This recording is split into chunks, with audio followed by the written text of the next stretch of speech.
And a most gracious good evening, ladies and gentlemen. Thank you for joining me for Arizonaland. Where do we begin to behold the glory of how much we all seriously love Arizona? I know. East, west, north, and south, the Grand Canyon State is an extravaganza extraordinaire, resort land, vacation land, road trip land, then and now. This show is, well, I think seriously, I've lost my mind because between all of the vintage slides I have taken by tourists visiting there in the 50s and 60s, and the trips that I've taken there in search of treasures and time warps, I mean, this show is action-packed. So sit back, relax, and enjoy Arizonaland. I have to say, of all of the welcome to state signs I've ever collected in all of my years of collecting other people's old slides, this one is my absolute favorite. The artwork on it is just, well, it's perfectly precious and picture perfect in every single way. And don't you love that angle there on the side? I know. Lipstick red Arizona, you cannot miss this because you are in the Grand Canyon State. And I love the couple there. So their story is, I happen to know their story. He was a janitor at an elementary school in Long Beach, California. She, a third grade school teacher, both single. And according to their slide collection, well, guess what? They both lived happily ever after with each other. I know. And here it is in all of its glory. One of the great natural wonders of the entire known universe. The Grand Canyon. And there is a little gaggle, a little car show, a gaggle of cars. It is the and sage green there on the left. It is the 1962 Dodge Dart. And we have a 1962 Bonneville by Pontiac, a 1959 Studebaker Lark. And right up front there, en profile, is the 1962 Chevy 2 station wagon, beautifully finished in lipstick red. I love the lady getting out, trying to probably come around the back end there and watch that child from climbing up over those suitcases and jumping over onto the trunk of that Studebaker where a little girl is playing with a doll. Yes, I know. And then, of course, you have the people looking at the great Grand Canyon. You guys, I mean, it is a fashion show of people looking at the Grand Canyon. We could go deep on this, but I had to keep it at a clip here. So I just wanted to include my couple of favorites of all the fashions. How much do we love she's kind of, I bet she's a single woman. Wearing a perfect plaid pant and a little navy blue sweater decorated with a big standard poodle. You've heard of the poodle skirt? Well, how about the poodle sweater? Speaking of poodles, maybe you want a cat. There's a cat right there at the end of the rainbow on that little child's hat. I love it. You can see the little ears there, the little eyes, the little mustache. Does a cat have a mustache? I don't know, but this one does. Anyway, these cat hats need to come back. Cat hat makers, anybody out there? And here we have the people on the left are in the Grand Canyon. The people in the middle are 2 feet away. And the lady on the right there, she's as petrified as the wood she's clinging to. Yes, this is indeed Mrs. Bobby Socks, our third grade school teacher. But she does not want to get anywhere near the edge of the Grand Canyon. Would you?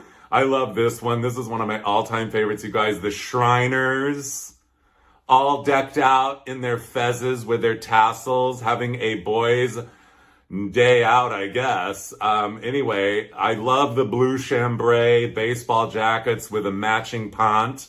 Don't you? I know. Anyway, I just love anytime anybody's wearing a fez. It's so much fun, don't you? I'm sure. Anyway, inside the room there at the Grand Canyon, this was written right on the slide, inside the room at the Grand Canyon. They didn't write about the decor, though they should have. They didn't write about the fact they're both smoking peace pipes. What are they smoking? They're probably wondering what they're smoking, why they're smoking, because they're smoking. I don't even know what I'm talking about, you guys, but I do know, seriously, not joking around, where do we begin? Where do we begin to explore the many possibilities of all the reasons that we love a rich avocado green walls and ceiling, not to mention the Native American art in checkerboard. I know. Doesn't that look like, that reminds me so much of that ice cream, you guys. Did you ever have checkerboard ice cream? It was orange sherbet with vanilla. That is checkerboard ice cream curtains. Brilliant. Somebody needs to bring that back. And speaking of checkerboard ice cream, how about the checkerboard ice cream sundress of 1961? Yes, it is indeed a timeless classic in every way, every day. This woman is looking out over the Grand Canyon State. I'm pretty sure this is Scottsdale, but I'm not sure. Phoenix, Scottsdale area, but I know this woman knows where she's going. She is on her way to, yeah, by the time I get to Phoenix. You know that one, a Glenn Campbell classic from the year of 1968. And you're probably wondering what kind of car that is. Well, we might as well get it out in the open. It is not a Phoenix, though there was a Dodge Phoenix. There was also a Pontiac Phoenix. But this is neither. This is the New Yorker by Chrysler. Beautifully finished in jet black and lipstick red. Formal and sporty at the same time. Speaking of formal and sporty at the same time, how about cowboy style in turquoise? I love this billboard too. Arizona welcomes you. Thank you. I love that turquoise cowboy hat. Everyone should have one. Not to mention the deep turquoise of the background of that billboard and that big elongated egg-shaped ask for newcomers information service. They're so hospitable. I know. Not to mention the Arizona. I love that Arizona cut out there. First National Bank. Here it is now, right on the top of the very mid-century modern First National Arizona Bank building in downtown Phoenix. Yes, indeed it is. On the lower right there, you see a big sign that says Cadillac, written out in your grandmother's handwriting, and a Mayflower moving van in the most pleasant shade of macaroni and cheese colored cheese yellow orange. Ooh, that makes me want macaroni and cheese. But we have to go to a parade right now. Yes, it is downtown. This is I'm not sure what parade it is, but I am sure what kind of car that is. It is the all-new for 1957 Belvedere by Plymouth. And how much do you love that sweeping side styling, that whisper smart fin that takes you places that you never dreamed you could go. And I don't know about you, but I love to go to a parade anytime there is a big pink, kind of awkwardly done homemade donkey on the back of the float. That is pure genius. Almost as much pure genius as Porter's department store. Actually, it was a Western wear and a saddle store that started in 1939 and went out of business in the 1970s. Well, never mind that. We're not talking about going out of business. We're talking about the fact the entire building had cattle brands all over it. How much do we love any building with cattle brands all over it? Oh, you wanted something a little more up-to-date? Fine. Let's go uptown to Goldwater's department store.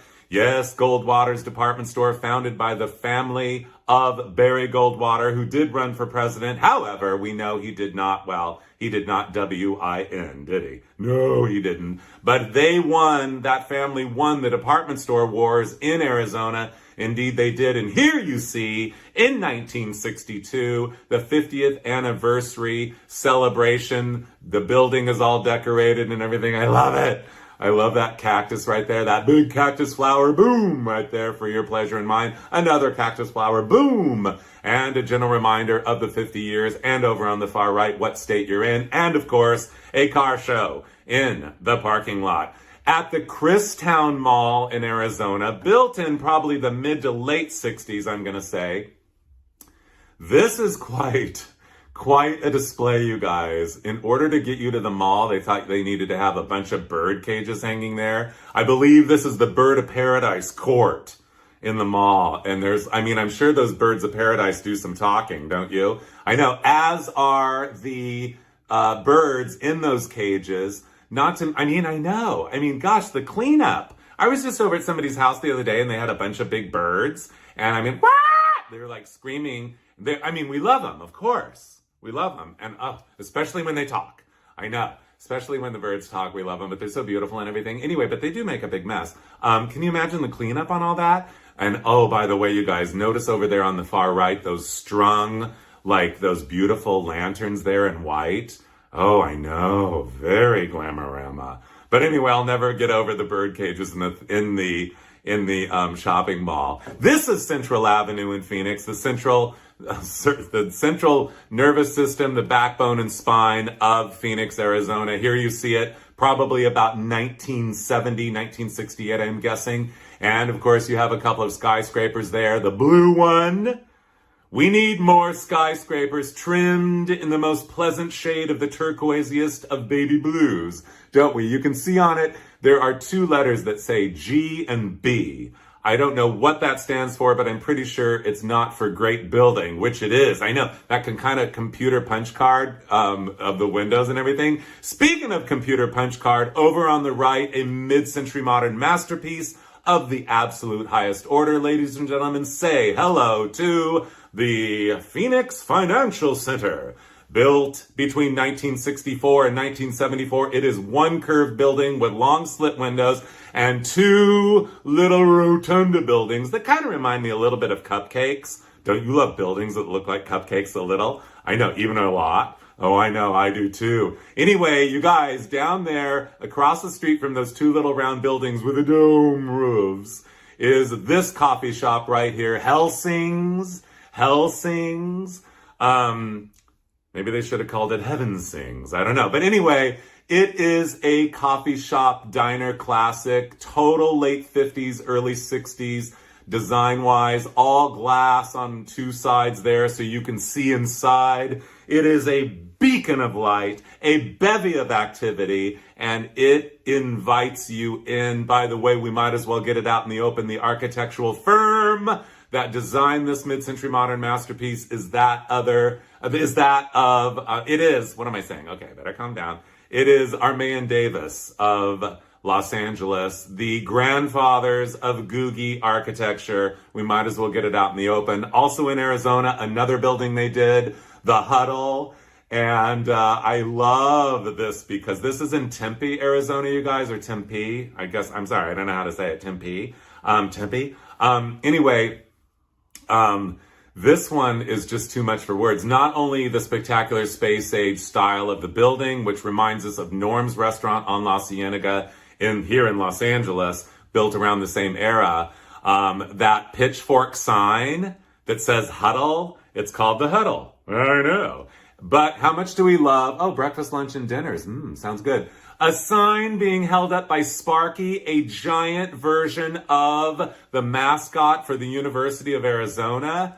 I mean, this is just too much for my brain.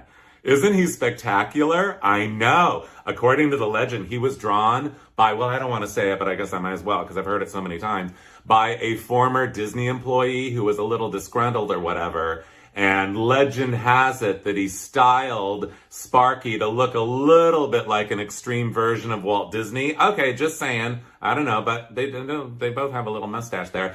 Speaking of googie architecture, and especially the two coffee shops we just saw, and googie architecture in general, we might as well get it out in the open. The root of that style comes from Frank Lloyd Wright. Yes, and this is Taliesin West in North Scottsdale.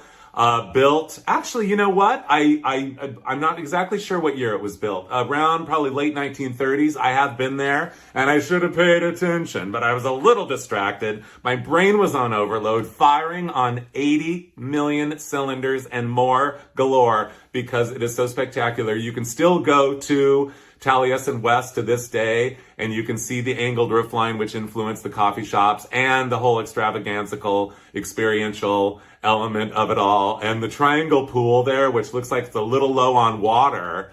I'm not sure why, but inside, whoa, very Frank Lloyd Wright, very modernistic meets earthy, earthy meets modernistic. All the glass and everything, all the wood, unusual detailing, exquisite in every design detail. Where do we begin? Those are poured in place concrete rock walls, the furniture custom made for the interior, and the pillows sprinkled around that built-in sofa, which is, it's like, literally, it looks like about a 24-passenger sofa built around the room. The pillows in the bright colors are that to represent wildflowers. So Frank Lloyd Wright was very, earthy at the end of the day. Speaking of earthy, This is one of his most bizarre buildings, which was built in 1964 at the University of Arizona in Tempe. And it is I'm 99.99999% sure it is the auditorium building. And, it's a little mind-boggling. I mean, what planet are we on anyway? I know. I absolutely love it. And it is, it's like this could be in an episode of Star Trek, that ramp that all of a sudden like splits in two. Whoa, almost too much. And I love the little detail of those curtains. And of course, we might as well get it out in the open.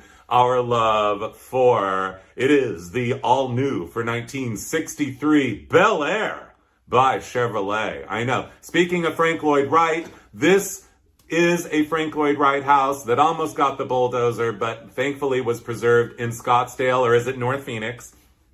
Anyway, I do know for a fact that it was built in 1952 for Frank Lloyd Wright's son and daughter-in-law, and they both lived to be like over 100 years old, so they both lived there up until about 10, 12, 13 years ago. I know, shocking. So through a series of odd circumstances, it was going to be bulldozed, it was going to be not bulldozed, it was going to be saved, it was going to be open, so it got open, and I went for a tour there and everything, and then pretty soon, I know, don't you love the wraparoundness of it? I know. That ramp, speaking of ramps, Frank Lloyd Wright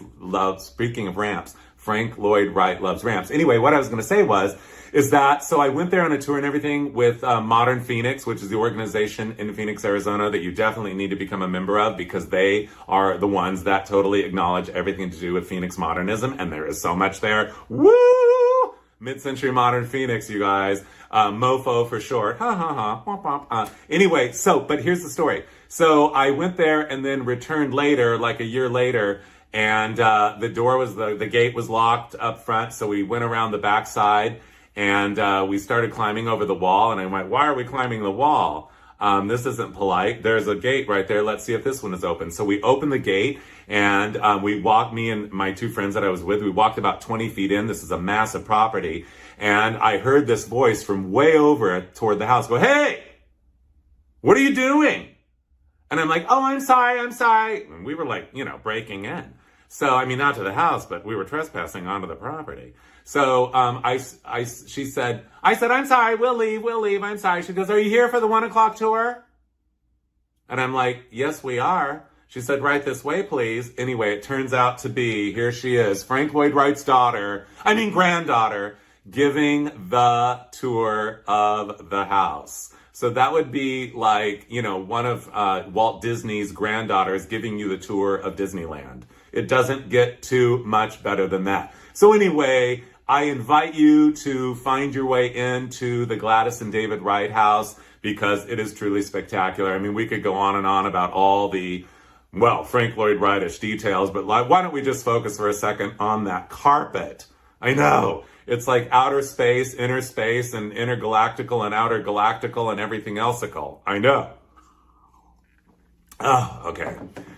Coming back down to earth here, you guys, at the legendary Camelback Inn in Scottsdale. I don't know why, but the Camelback, yet they have a cow. Somebody made a cow out of like a sawhorse, and I just had to show it to you. This slide is like from 1949, and the guy's all dressed up in his suit like he's going to the big city, but he is at a resort. He's got his lavender socks on and everything, smoking a cigar, that hat with a hat band and everything, and he strikes a pose, because there's nothing to it, on a cow sawhorse. I put this in here to inspire somebody to make this, because it is so totally adorbs, isn't it? You like cows? Fine, be that way. Here's a big giant cow for you right here on Jean's Broiler Buffet. Yes, the year is about 1960, and we are in Scottsdale, and it is time to eat. First of all, any building called that anything Broiler Buffet, anything with a giant fiberglass cow on the roof, anything with a cutout head of a chef staring at the backside of that cow, any restaurant that has a 1960 Imperial sitting out in front next to a 1960 Mercury, I'm there. I am there. Oh, you didn't want to have Jean's Broiler Buffet. You wanted to go somewhere else in Sugar Bowl land, in Scottsdale land, the Sugar Bowl. Okay, you guys, the Sugar Bowl is one of my favorite places in the Western Hemisphere to enjoy an experiential, extravaganzical sugar-filled experience of pinkness and multicoloredness. First of all, built in the year of 1958, still serving to this day, I might add. So there's no such thing as a trip to Arizona without going to the Sugar Bowl. How much do you love that blue? How much do you love that green? How much do you love that red? How much do you love that purple? Spelling out Sugar Bowl on that gracious bubblegum pink. As I said, it says since right there. I think I just told you since 1958. This is a postcard probably from the early 60s. It looks almost like that now. I mean, if you just walk in the door currently, right now, this minute, tomorrow, or 3 months from now, or yesterday, blur your eyes slightly, or something, whatever. Do whatever you need to do to have blurry vision, just barely, and it looks exactly like this still. I have been going there ever since I've been going to Arizona. This is a shot from, 15 years ago or whatever, and this is what I always have every single time I go there.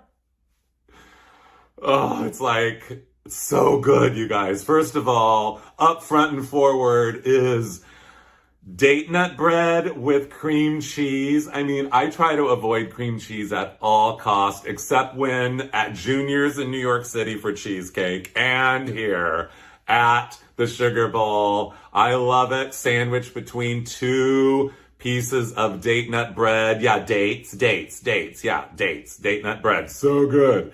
Anyway, and then that big giant scoop of either tuna or turkey salad.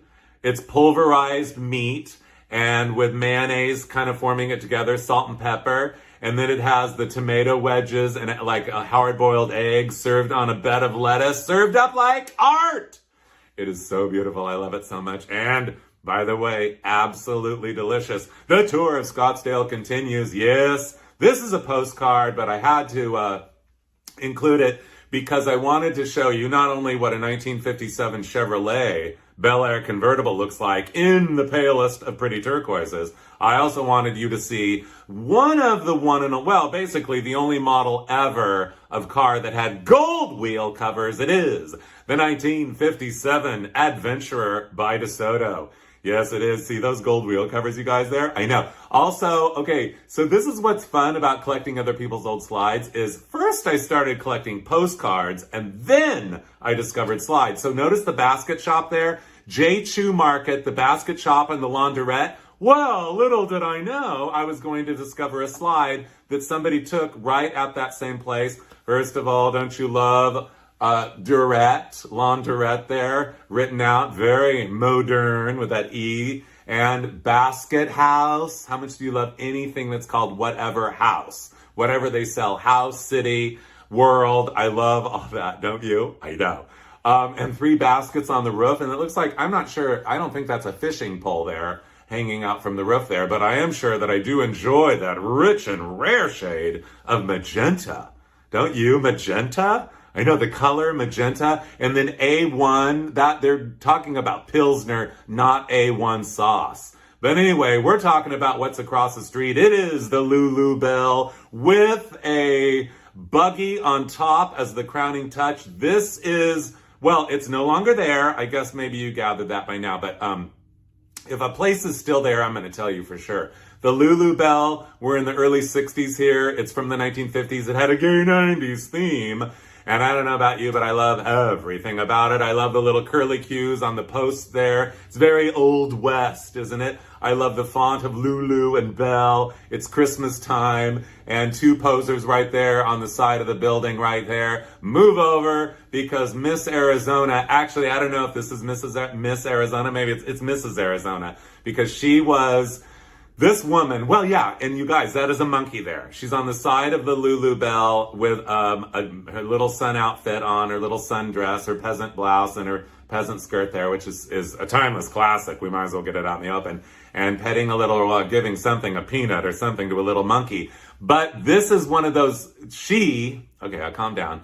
She is from one of those slide collections where the husband doted on the wife. They had no children. He took a ton of pictures of her. And so here she is in front of their house in Scottsdale. I don't know her name. The name wasn't on the slides. But anyway, I love the earthy rock roof topped by the cherry on top of it all, that television antenna, Ocotillo's mailbox, sage green, desert scape, and for a perfect pose, why not bring in your 1957 Porsche? How much do we, I mean, you guys, you know I'm all about the classic American space age cars every day in every way, but I'm not too proud to tell you I have always had a wandering eye for European and Japanese cars. We might as well get it out in the open. And this is one of them right here, this Porsche. And look at her, again, the plaid trend with a rich blue, red plaid with a rich blue top continues. Here she is. This is, well, oh, you guys, I also love local foods, local fashions, local everything wherever I go, because I want to find out what's unique and interesting about a place. And in the case of Arizona, they had local fashion for the ladies back in the 40s, 50s, and 60s. And they were called, well, at the time, they called them, I guess I can say it, because we don't say it anymore because it's not polite, nor it is politically correct. We say, they used to say squaw dresses. Now they are called patio dresses. These dresses are homemade, handmade in Arizona, and they were sold at gift shops all over the Southwest, well, Arizona, and this is one of them. Basically, they generally have a metallic trim. They have a full skirt. They are two pieces generally and have some unique detailing like rickrack. Rickrack goes up and down like that, you know, rickrack. Here she is in one, and then here are these two ladies modeling basically the most common example, which is the gauze with the three-tiered skirt gathered, and of course either the peasant top or the dolman sleeve with the portrait collar. And of course you see, again, the metallic trim. So very, very perfect for warm weather, timeless classics. These patio dresses are prized collectibles, and you can find one for yourself on eBay or Etsy or wherever you go. Valley Ho, that rhymes with Valley Ho. The Valley Ho is one of the great resorts of Scottsdale. It is really the only mid-century resort left there that is in mid-century style. The Valley Ho was built in 1957, and you can see that it has kind of that Frank Lloyd Wright-y repeat detail on it, which repeats around the entire property, which is truly spectacular. And it was really among the first mid-century style era hotel, motels, resorts in the United States to be restored in the style of mid-century. Thank you to whoever restored the Valley Ho. And yes, that is a spectacular luxury car. It is the 1956 Premier by Lincoln with a pale blue roof and a bright, almost turquoise periwinkle body for your pleasure and mine. Speaking of pleasure, here it is right here. This is the Casablanca. It is a resort in Phoenix, Arizona, Scottsdale, Arizona, built in the late 1930s for, I believe, one of the members of the Kellogg family. I'm pretty sure it's the Kellogg Cornflake family. Kellogg's Cornflakes family. And how much do we love Kellogg's Cornflakes? But we're not talking about Kellogg's right now. We're talking about the fact that this exact structure still does exist there at the Casablanca property in Scottsdale. And just last week, someone in Scottsdale said, I'll drive you by it and you'll be able to see it. Well, we drove by and I couldn't see it. I guess it's buried in the middle of the property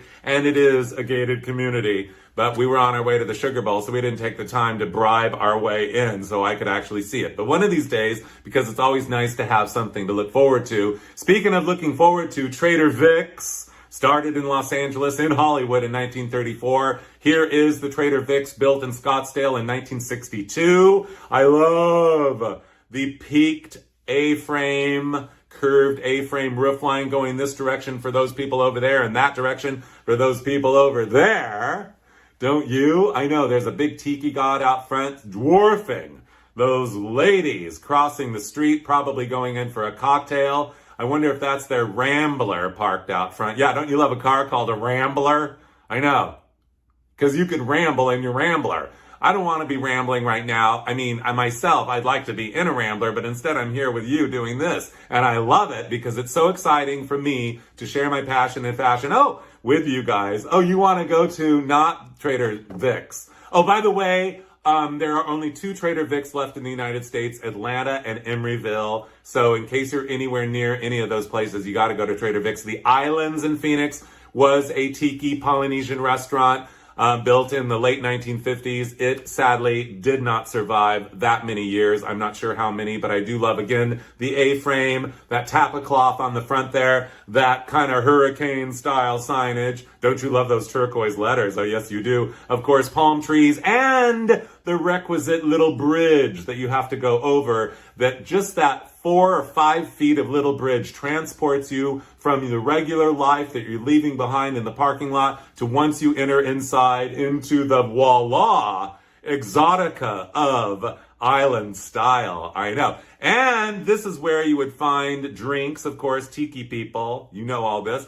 This is where you would find, and still can in tiki establishments, the rum drinks, fruit juice with rum. And back in the day, and still today, many of these tiki establishments, back in the day, they didn't call them tiki, they call them Polynesian, had their own tiki mugs. And this is the tiki mug from the islands. And these are prized collectibles. Indeed they are. I'm sure they had a tiki mug here too at the Kon-Tiki on Van Buren Boulevard, the main east-west thoroughfare before the interstate went through in Arizona. You would find this built in the year, I'm pretty sure, judging by that 62 Cadillac there, it was built in 62, and we could spend an eternity talking about the style, design, the wit, the grace, the grandeur, and the overall wow, pow factor of that roofline. That is a porte cochere gone wild if ever there was one.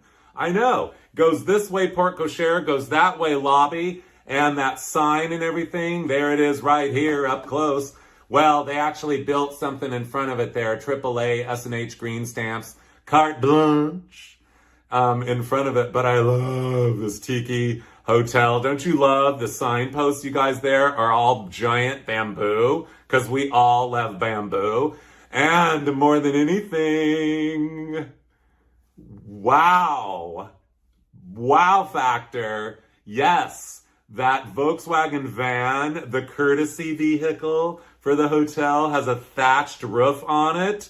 Somebody, please, one of the reasons why I do these slideshows is to inspire in any way I can to appreciate the great American pop culture that this is part of right here, and to inspire people to sometimes do the right thing and recreate some of this stuff. Okay, Volkswagen Tiki van owners, this is your opportunity. Screenshot this because you need to definitely recreate that. So you guys, speaking of vintage motels, I mean, okay, I better speed it up here because we got a lot of ground to cover. The Egyptian Motel, also on Van Buren Boulevard in Phoenix, had an unusual destiny. Unlike 99% of the old motels that got bulldozed, the Egyptian that you see here looks like the newest car there is a 64 Ford. So we're going to date this 1964. It was built probably a couple of years earlier. It has the distinction of survival,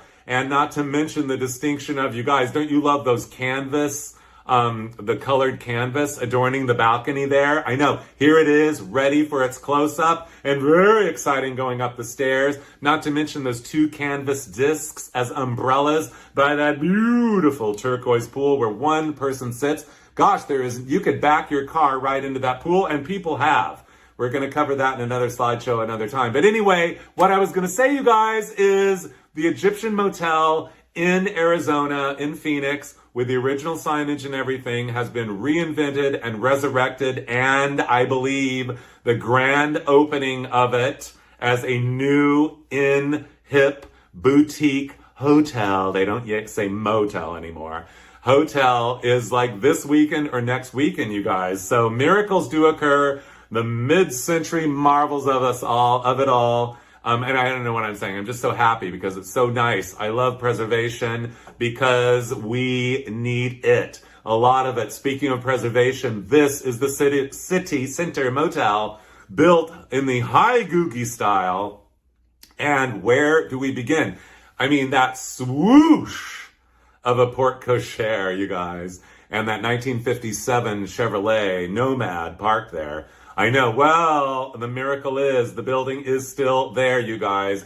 and it's had a rough life. It has indeed. But that particular area of downtown Phoenix is really rapidly revitalizing. And if it can just hold on a little more, this could be a very hip, spectacular, memorable place to stay. Yes, the City Center Motel in downtown Phoenix. A few years ago, I was in Phoenix. This is about actually 13 years ago. This slide, it's a picture that I took with my digital camera. The Log Cabin Motel. The Log Cabin Motel. I love this Log Cabin Motel so much. So anyway, I was driving down the street, always in search of relics, ruins, time warps, treasures, everywhere I go, looking for anything that's unique. Gifts, sportswear, office, motel, it says, what does it say? No foot traffic? Oh.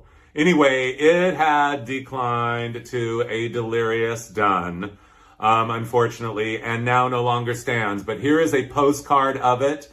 I mean, from probably the early 1950s. And you can see the sign was the same, the little office building there on the right.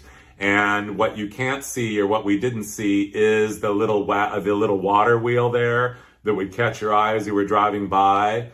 And up on the upper left there, of course, you see a cutaway of the swimming pool, which was a huge shock to me when I was going through a slide collection not too long ago. And what to my wondering eyes should appear, I recognized it instantly. Somebody took a picture of that swimming pool. So again, the postcard world and the slide world kind of intertwine, which I love.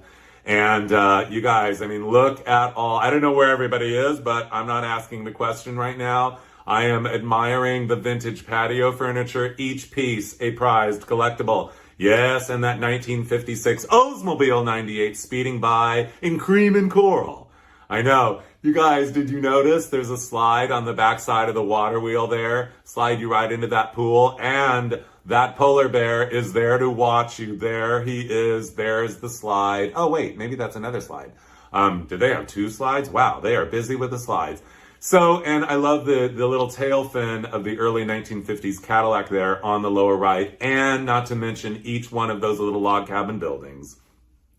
This is all but a memory, but that's in part why I wanted to share it with you today, lest it be forgotten. What a spectacular little roadside court of cabins in Phoenix, Arizona. Speaking of Bill Johnson's Big Apple since 1956 in Phoenix on the big east-west, this thoroughfare, Van Buren Boulevard. This is a roadhouse extravaganza. Was a giant roadhouse extravaganza of a restaurant. You can see the restaurant there, set deep for plenty of gracious parking for your road trip vehicles. The sign was a marvel to discover. That longhorn on there is hypnotizing, mesmerizing, and spellbinding. I love Bill Johnson spelled out in your grandmother's handwriting. Big Apple, let's eat. And guess what, you guys? It deserves a close-up. Look at that Johnson's handwriting font. That beautiful handwritten font there. Casual, inviting, Big Apple, that kind of circus western font. Typical in western towns and ghost towns and circuses. I love it's very old world. And then the kind of used car lot, hand-painted signage style, or chuck roast, $3.99 a pound or whatever in an old market window, hand-painted signage. I love the sampler platter of fonts here. Here you walked in, up above you a diorama of a Arizona scene with a prospector. You can see a mule in there. And I don't know why his shirt is open in a triangle way, button up top, but not down below, revealing a belly. Yeah, the kind of belly that you could get from eating here at the Bill Johnson's Big Apple. Inside was a rich, warm, glowing, several dining rooms of knotty pine paneling and all kinds of artifacts and collections and pictures on the wall and mood and mode and decor and more and theme. Yeah, theme. We love themed environments, don't we? Well, yes, we do. I'm a child of Disneyland and I love a themed environment. But you guys, my favorite detail of the whole place where the kitchen, besides the sign out front and everything else, the kitchen, I mean, not the kitchen table, the tabletop. And here is a close-up, Bill Johnson's Big Apple tabletop of Formica.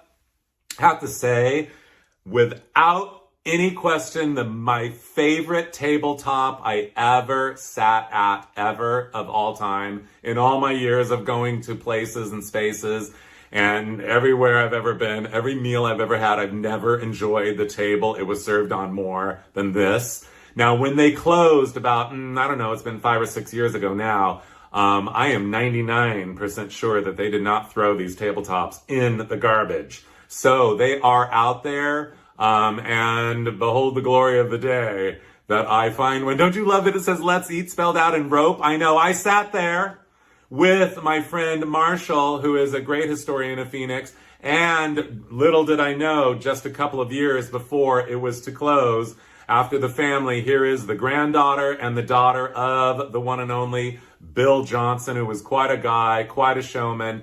Here they are, it didn't work. They tried to take it over, and, it's hard.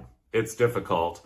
And anyway, it did close. But Bill Johnson was a guy, KFO Radio, Bill Johnson Show from the Big Apple. He was a DJ. He was a promoter, an entrepreneur, a car collector. Here is his 1960 Ford Sunliner done in, I'm not sure if Larry Watson of Bellflower or Long Beach painted this, but it is done in the legendary custom paint scheme of a Larry Watson painted car of the late 1950s or early 1960s. And believe me, this will go down in the ages in the history books, as will this picture on the wall at Bill Johnson's Big Apple. Yeah, it was like an art gallery, you guys, a picture gallery. I love restaurants that have pictures of their history on the wall. And they had a monkey, or at some point somebody brought a monkey doing the beatnik thing with the striped little blazer, the beret, and the Ray-Ban sunglasses playing the bongo drums. It does not get much more monkey beatnik than that. Also on the wall was a rendering of the sign. Gene's Barbecue. Well, there was, before Bill Johnson's Big Apple, there was Gene's Barbecue, which I'm not sure if his name was Bill Gene or Gene Bill or something, but it's the same guy in Compton, California. And then they moved to, he started in Compton, California, straight out of Compton. Then he moved to Arizona, and it became Bill Johnson's Big Apple, not Gene's Barbecue. But anyway, this sign was hanging on the wall. This was a rendering of what might have been for their big sign out front, home of the Juicy Pig Sandwich. I know. Anyway, I do love matching up the puzzle pieces of history. That is a great thrill for me. And although this sign never was built, the same sign designer ultimately did this sign probably in the I would say about 56, 57, the Roundup Drive-In in, I think it was South Scottsdale. Pictured here in 1978, late for a drive-in like this, but anyway, if there's a drive-in around, you need to have the drive-in theater experience.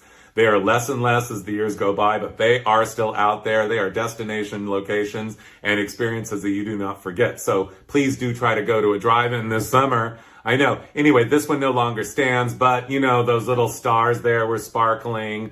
And, he was probably a little bit animated or whatever. Maybe not, but nevertheless, this is a drive-in theater marquee for the history books. And I know, it's just, wow, what we created in the United States in the mid-century era. The whimsy, the color, the depth of fun and festive and goofy good times just makes my spirit soar. And how much do you love a roadside fruit or vegetable stand, or a fruit and vegetable stand? Here we are on the road to Tempe, Arizona. You guys, we're all over the place in Arizona here. All over the place. Lemons are a penny each. Grapefruit, 10 cents a bag. Fruit, melons, dates, ice cream, candy, bananas. You want a banana? You want an orange? You want a grapefruit? They're just in piles there. I just love every single thing about this shot.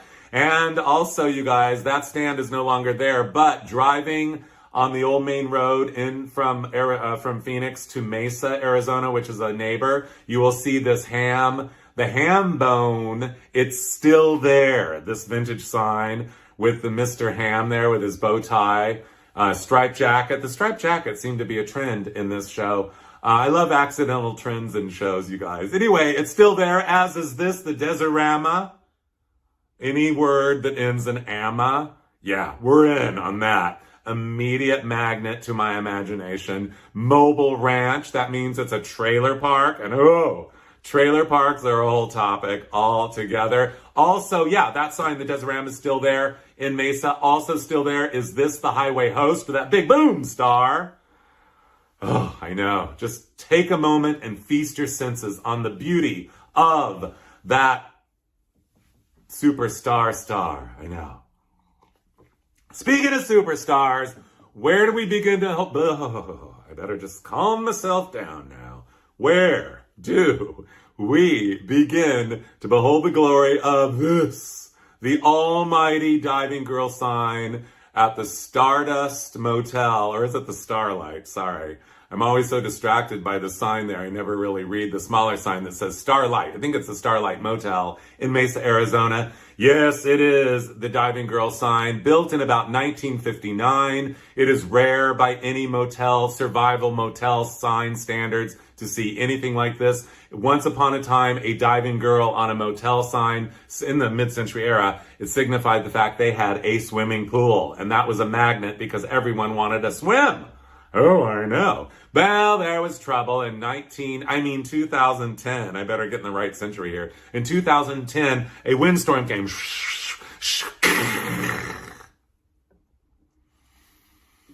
And the diving girls came crashing down to the ground. But a miracle occurred. The fine folks of Mesa, Arizona got it together. They said, we're going to raise the $12,500 to restore this sign to divine glory, because it is a local landmark and it is one of the things that defines the history and, well, everything about, it doesn't define everything about Mesa, Arizona, but it is something. It is a destination location, this sign. So here they are. I was there March of 2013, 3 years after it came crashing into the ground. Everyone in town showed up, and 5, 4, 3, 2, 1. Well, they pushed the button and it didn't work. So they're like, oh, give us a few minutes. So they did another 5, 4, 3, 2, 1. And here she is in all of her glory. The diving girl neon sign, splish splash. Oh, I know. Behold the glory of this is more than a mid-century modern masterpiece. More than a local landmark in Mesa, Arizona. This diving girl motel sign is a world-class national treasure. Let it not be misunderstood. After you go see the diving girl, how about dinner in Mesa at El Charro, Mexican and American food? I don't know about you, but I love any restaurant that spells it out in your grandmother's handwriting, not to mention in neon, and this case, the most rich, warm, glowing shade of pink, which makes everybody look beautiful when they walk in the door there, not to mention the fact that there is a cocktail lounge sign with a beauteous, special, and spectacular little martini glass there, you guys. How much do we love a neon martini glass? I know. Okay, don't drink too much. You don't want to be hungover tomorrow because you got practice. That is, if you are a New York Giant in the 1950s, because they trained in Arizona, in Mesa. Here they are all lined up for a practice game. Baseball fans, this is for you. In my collection, I found these slides, and back there, I love it. It says Blakely. That's a gas station. Sears, I can read that one. And Qatar. And, the Buckhorn Mineral Baths. Buckhorn Mineral Baths. But before we get to the Buckhorn Mineral Baths, this is a special slide from my collection because it is Willie Mays signing a autograph for a fan. I know. This is major. This is real. This is deep. Not to mention how much do we love rainbow bread.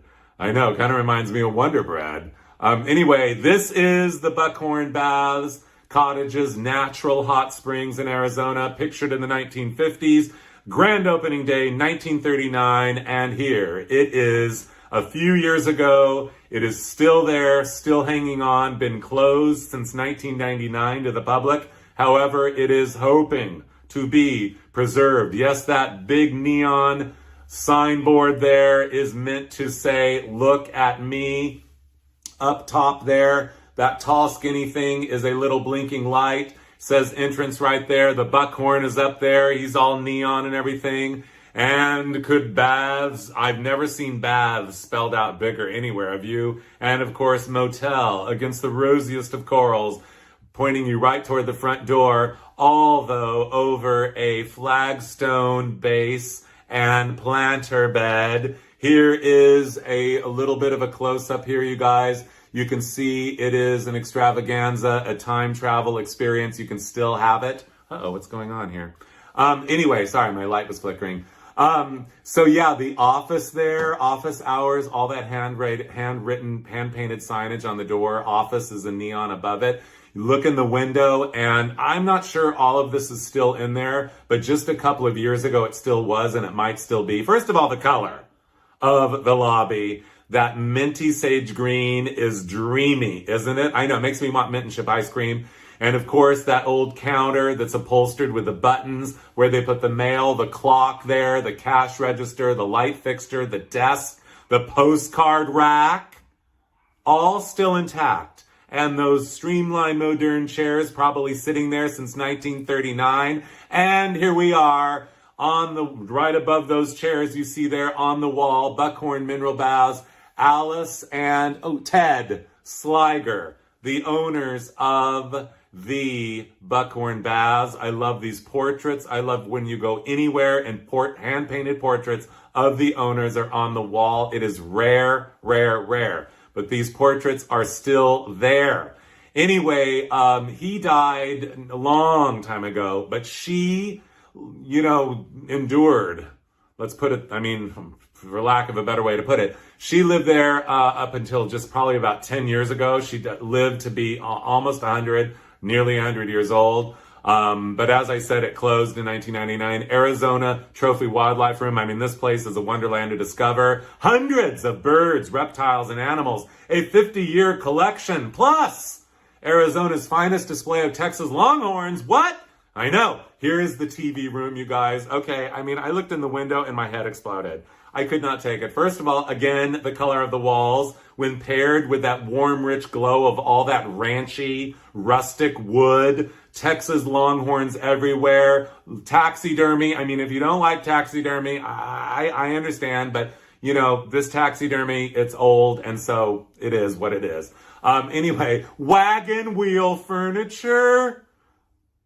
Are you serious? Where do we begin? Who has the world's greatest collection of wagon wheel furniture? Is there a museum? I want to go. And the last crowning touch, you guys, the most unexpected crowning touch, out of all the memorabilia and everything else in this beautifully classic styled room, the leopard upholstery on the furniture. Here is a better look at it now. Leopard is the ultimate animal print of all time, even though tiger is going to come in and be very popular, more popular than it has ever been. But at the end of the day, leopard will always be the ruler of animal prints, you guys. In any way, in every day, leopard print. And how gorgeous is that 1950s sofa upholstered in that leopard print against that mint green wall? Yeah, I know. It has your mind racing with interior design possibilities, inspirations, and ideas. I know. And outside the Buckhorn Baths, you guys, it's all handmade. That's what I love about it.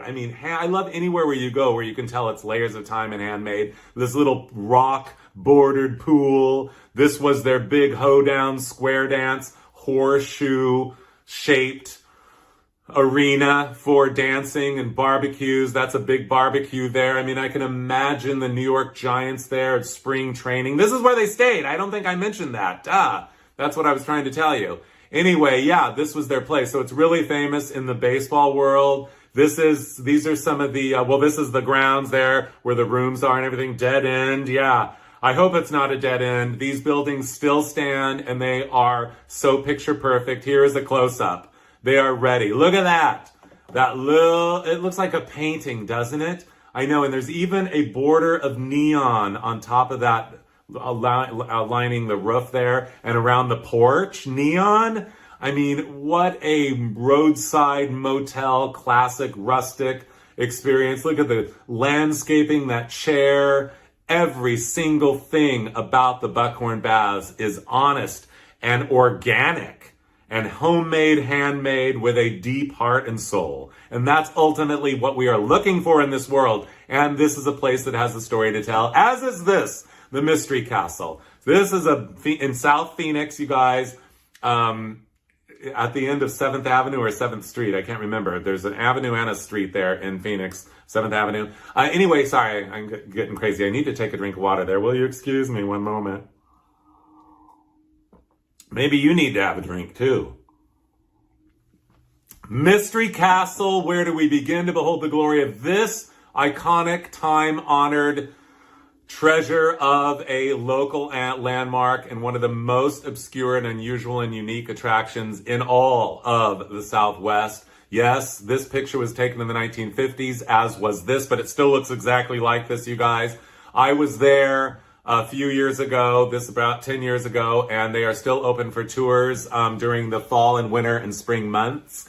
It is a handmade house, the story of which is this. It's kind of bizarre. Late 1930s, Seattle, Washington, a guy goes to the doctor, and the doctor says, you have like only a few weeks to live, you're gonna die. And he like freaked out. He left his wife and young daughter, and without telling anybody, he moved to Arizona and said, I better get busy and build my wife and daughter a castle, so when I die, they can inherit the house and move here. So he thought he was gonna live 6 months and build the house in 6 months. Well, he lived 18 years. So finally he dies. They get a telegram. They're like, what? You're kidding. He's been alive for 18 years and now he's dead and we didn't know and he built us a castle? What? So they go there and they decided to move in. They did. And they lived there. And this is a staircase. I mean, talk about wonky. The whole place is wonky. It's made from scraps of all kinds of things, totally handmade, totally organic, totally incredible, totally spectacular. The staircase there, here it is in Life magazine in 1948. So to give you an idea, so I might have my timetable off a little bit, but it's pretty much the story that I'm telling you because I do not make this stuff up. You guys, I don't. I might have a date or two wrong on this. But anyway, so here she is. That's the daughter in 1948 there. She's a young lady. And here she is and her mother, like, looks like about 1969, 1968 with those coats, probably from Goldwater's department store. They ended up living there. And the daughter lived there up until she died in 2010. And when I went there in 2010, she'd written these things. I mean, you go in the house and everything, and she was there. And I remember reading these things that she'd written. This is her wisdom. In the chapel, if the bride leaves one shoe, then forever will the groom be true. Well, who knew? And this one, to stay happily married, keep one eye closed. Well, and here she was, as I left. Mary Lou Gully is her name.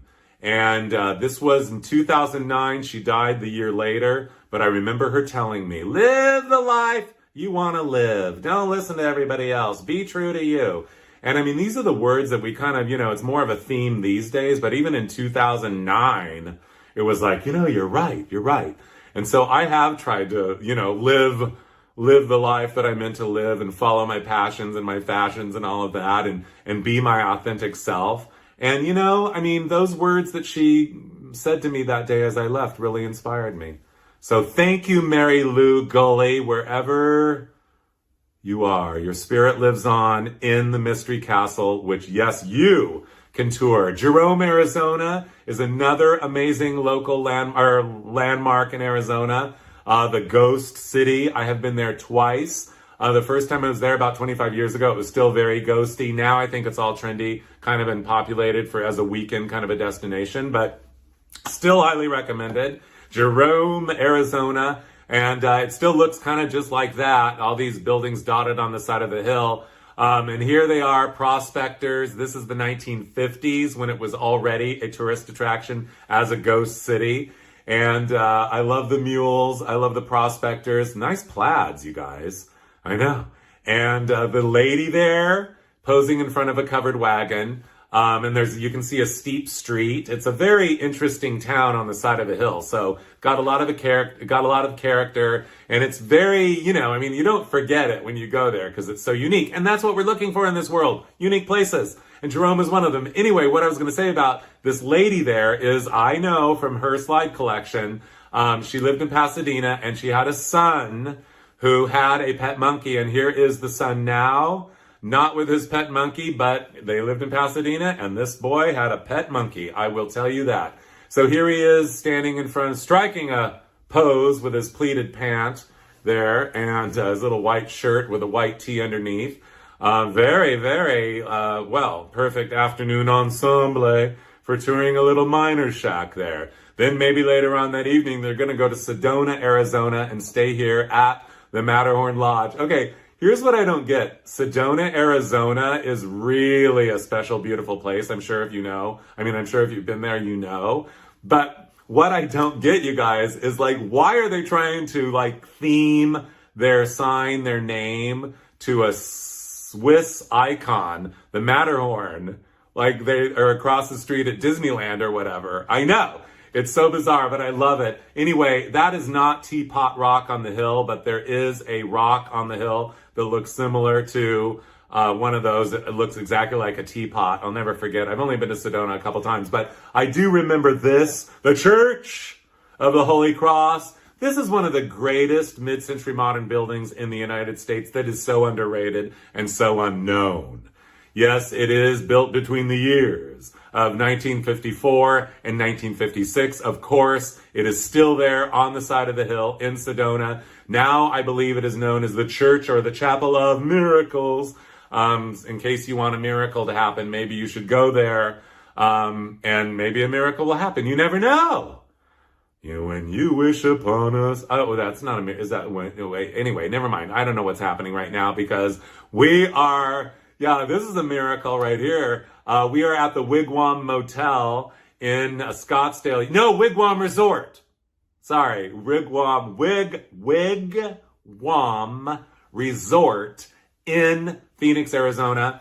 And in Scottsdale. And the reason I know that is because it's written on the rear passenger door of that 1956 Plymouth Suburban station wagon. But we're not talking about the Suburban station wagon right now. We are talking about, it must be Easter, and this is their little display, a rickshaw, a rattan rickshaw, who knows where they got that, being held up by a giant goose with a bunny and two little fairy creatures there that are look like they're part bunny, part fairy creature. I don't know, but I think they need to bring this back. Oh, maybe the Wigwam Resort is no longer there. No, it's not. Anyway, never mind that. Or is it? No, maybe it is. Sorry. I act like I know everything, but I don't.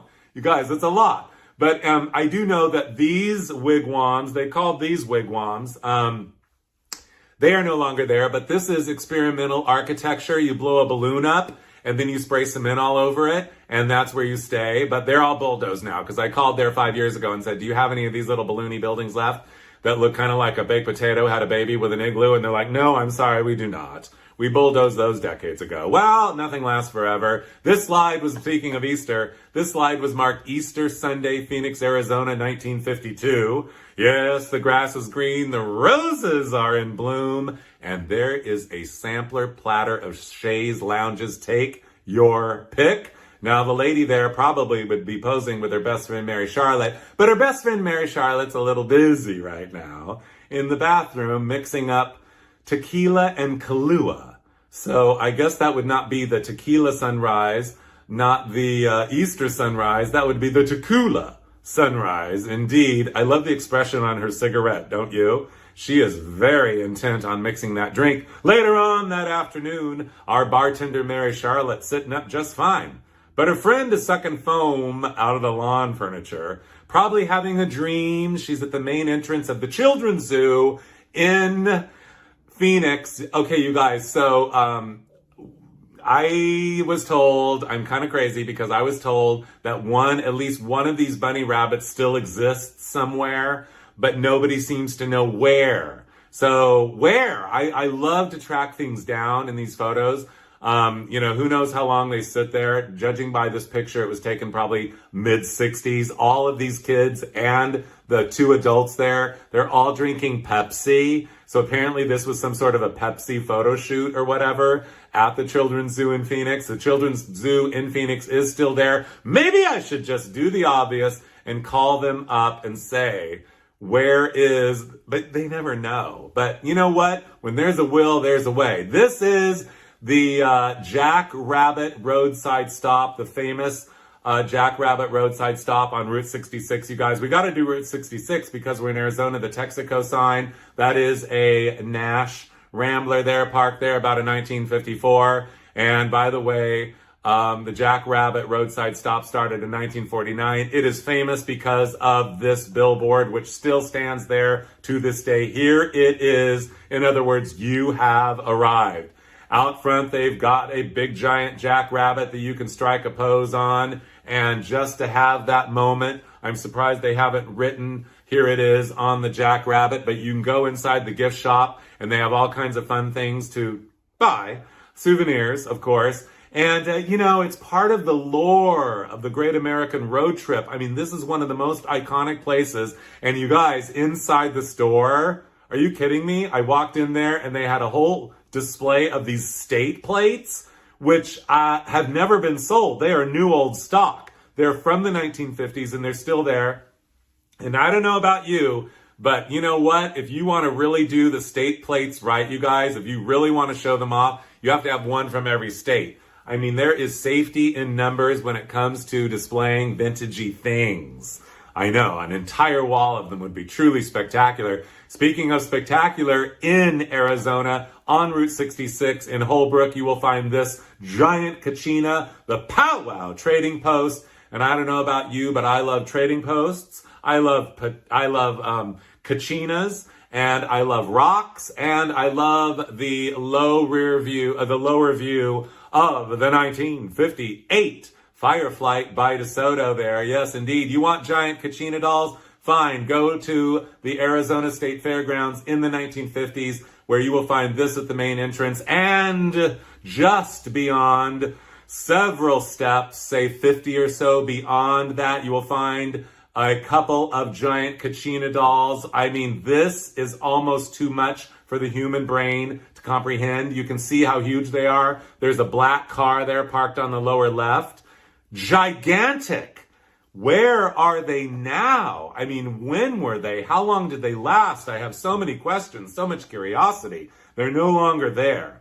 Because if they were, we would know about it. Speaking of kachinas, here's some in the garden of a motel court in Bowie, Arizona. This is the Home on the Range motel, and within the stucco there, they have embedded tiles in some Native American patterns. This was done in probably the early 1950s. I believe 1949 it opened. And this is the later 1950s version of the reception or the office of the Home on the Range motel. I mean, I know it's a lot.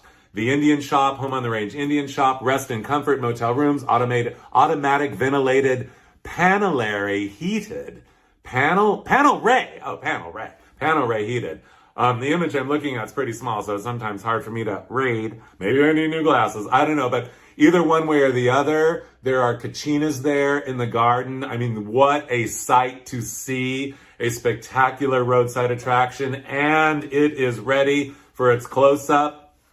The tile on the building, the detailing on the building, those beams sticking out, the wood grain, the faux wood grain behind the words motel, the kachina dolls there, two little boys, tourists there, and behind them, that iconic Coca-Cola machine. This is truly a picture-perfect themed environmental extravaganza, long gone now. I believe the property closed in probably the 1990s after many years of decay, and only just a few years ago was completely leveled, bulldozed. Only slides and postcards, if you can find them, exist. Nothing lasts forever. However, the Wigwam Motel, the famous, legendary, iconic landmark, Wigwam Motel, the most famous one of them all. There were 9 originally, 3 still exist. The most famous is this one on Route 66 in Holbrook, Arizona. You guys, was built in 1952, I believe. And the last time I was there, the members of the original family still ran it. I know that it was closed for probably about 20 years ago. It was closed for about 17 years. I'm not sure when exactly it closed, but it has been open again for a while. I've stayed there 3 times, and you have not lived the retro vintage roadside life until you have spent the night in a wigwam. Have you slept in a wigwam lately? So you got to go there. Last time I was there, it was snowing, and they have old cars parked around to kind of give you that old Cars Land, you know, the movie Cars Land. This is, excuse me again, the Cone Motel is a takeoff on this, you guys.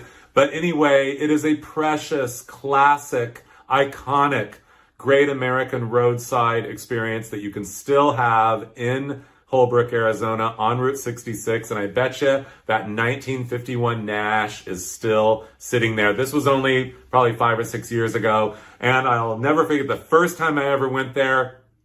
I did a weird experiment on my 2004 Dodge Magnum. I was going to be driving a classic car, but at the last minute I didn't drive a classic car, blah, blah, blah. And so I said I have to do the experiment on my Dodge Magnum. I cooked a roast pork tenderloin and some little potatoes on my engine block. And you guys, I don't know, I can't remember quite. It was 4 hours of cooking, I think. 4 hours worth of driving. I went to a supermarket. I got heavy duty tinfoil, wrapped up that roast pork tenderloin. Well, it wasn't roast yet. The pork tenderloin with like a whole bottle of rub on it. Triple layer heavy duty. I tucked it in tinfoil. I tucked it in there, and it worked. It was perfect. The potatoes were undercooked.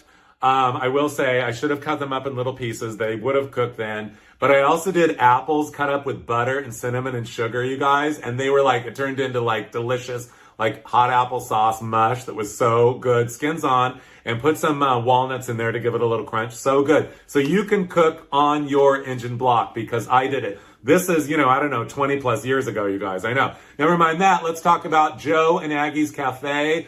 Sadly, just closed during the pandemic after more than, I guess, about 70 years. And I'm not sure if it still sits there, but it is pink, the hand painting, the signage, Joe and Aggie there on the front, on the side, the Coca-Cola buttons, the neon sign, everything about it is classic Route 66 in every single way. My memory of Joe and Aggie's is, no, I never did eat in there, but I was standing across the street on the curb, like taking pictures. Probably this is one of the pictures. And, because I've been there several times, but I'll never forget a big giant, 15-year-old pickup pulled up slow it's a highway there, but they slowed down right where I was taking the picture. And all of a sudden, I'll be darned anyway, if they didn't pour black smoke out of their exhaust, and it enveloped me and everything, and I almost choked, but I held my breath and I got away from the black smoke. So that wasn't a very nice thing that happened to me, but it happened. Right down the street on the other side of the Wigwam Motel on Route 66, one of my favorite icon landmarks of Route 66 is this 1960s era, could be late 50s, the Plainsman Coffee Shop and Dining Room, restaurant cocktails. It says cocktails there. That looks like Clint Eastwood up there. It is a giant rifle. I mean, this is just so classic in every single way. Long may it stand. Around the corner, you will find the rock shop, the Indian rock shop, you guys. And some person who is super creative, I believe it is still the owner, about 25 years ago, created these amazing giant dinosaurs that I love. Folk art, big, small, in every scale, every way, every day. And these are perfect. Look at that striped, bellied, big brontosaurus there, whatever he is. And he has a snake in his mouth. I mean, come on. That's genius. As are these, just sitting there. Look, there I am wearing my pink pants in Arizona that I don't fit in anymore, so I had to donate them. But anyway, look at these dinosaurs. I mean, I know. It's just wonderful. My spirit is full with the rich lore of these landmarks and the stories and the glories and the layers of time and the feeling that you get from being there and experiencing them. The Rods, not the Rods, the Rods Steakhouse, I believe, is at Winslow, Arizona. Starts with a W. Why am I blanking? I'm not sure no, that's not right. Anyway, or is it? Anyway, I'm devastated to tell you it just closed. After nearly 70 years, this roadside icon is closed. Will it come back? I do not know. Maybe yes, maybe no. But the neon sign is a spellbinder for the ages. The old menu back in the day was a die-cut example or die-cut copy of that cow. You can find one of those on eBay. I only ate there once. Steak dinner. Whoa, I know. But yeah, I hope it does come back. While you are there in Arizona, you're going to definitely want to do a drive-through of the petrified forest because you have to, because it's required. And I mean, and look at this guy. He is so excited to point out sit on and to point out a piece of petrified wood. Wow, wouldn't you be? I know. They also sell petrified wood, but you guys, at the gift shops that I've just been showing you, you can buy giant pieces but who's going to pick it up? They weigh 1 billion pounds. They are literally logs that have turned into rocks over 1 billion trillion zillion timeless years. I know. Okay, you guys, here we are at Four Corners. Cheers to Four Corners. I'll be right with you. One moment, please. Anyway, yes, this is the only place in the United States where you can stand in all four corners. In 4 states at once. And the way that you actually engage yourself in this experience tells a lot about you. This lady's standing there, front of the feet in 2 states, back of the feet in the 2 other states. This guy's sitting there. Buns in, not quite. Anyway, buns down, feet down. This guy's laying down, and this lady is, doing the bend over. Yes, indeed. As I said, the way you pose tells you a lot about a person at the Four Corners. Indeed. And speaking of, you guys, how much do you all seriously love a giant sundial? Well, I'm pretty sure this giant sundial, the centerpiece and crowning touch of the city of Carefree, Arizona, is still standing there since the year of 1959. However, that hanging starbursty sculpture thing, though, is gone, but that could be brought back. I know. But anyway, how much do you love a sundial? Because it's always time for dinosaurs. Back to, near Grand Canyon, you guys. You are going to find this is welcome to Bedrock City, you guys. It's still there. It's been there since 1972. Absolutely, completely underrated, adorable, precious time capsule of in this case, the Flintstones, a cartoon that was on television in the 60s that is, ran forever.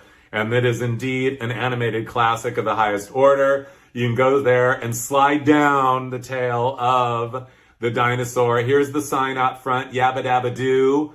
Welcome, and giant Fred Flintstone. Hello, hi, how are you? We love you, Fred Flintstone, giant like that. And you are the greeter of your themed theme park, Fred.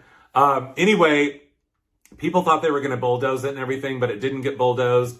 And thankfully, you can still experience it. I experienced it last in 2018, driving from Texas to California, trailering my brand new vintage car, the 1958 DeSoto, which you saw a few minutes ago. I was going to drive it home, but, before we got it on the trailer, we lost the brakes in Texas. So I thought better to drive it home. To trailer it home.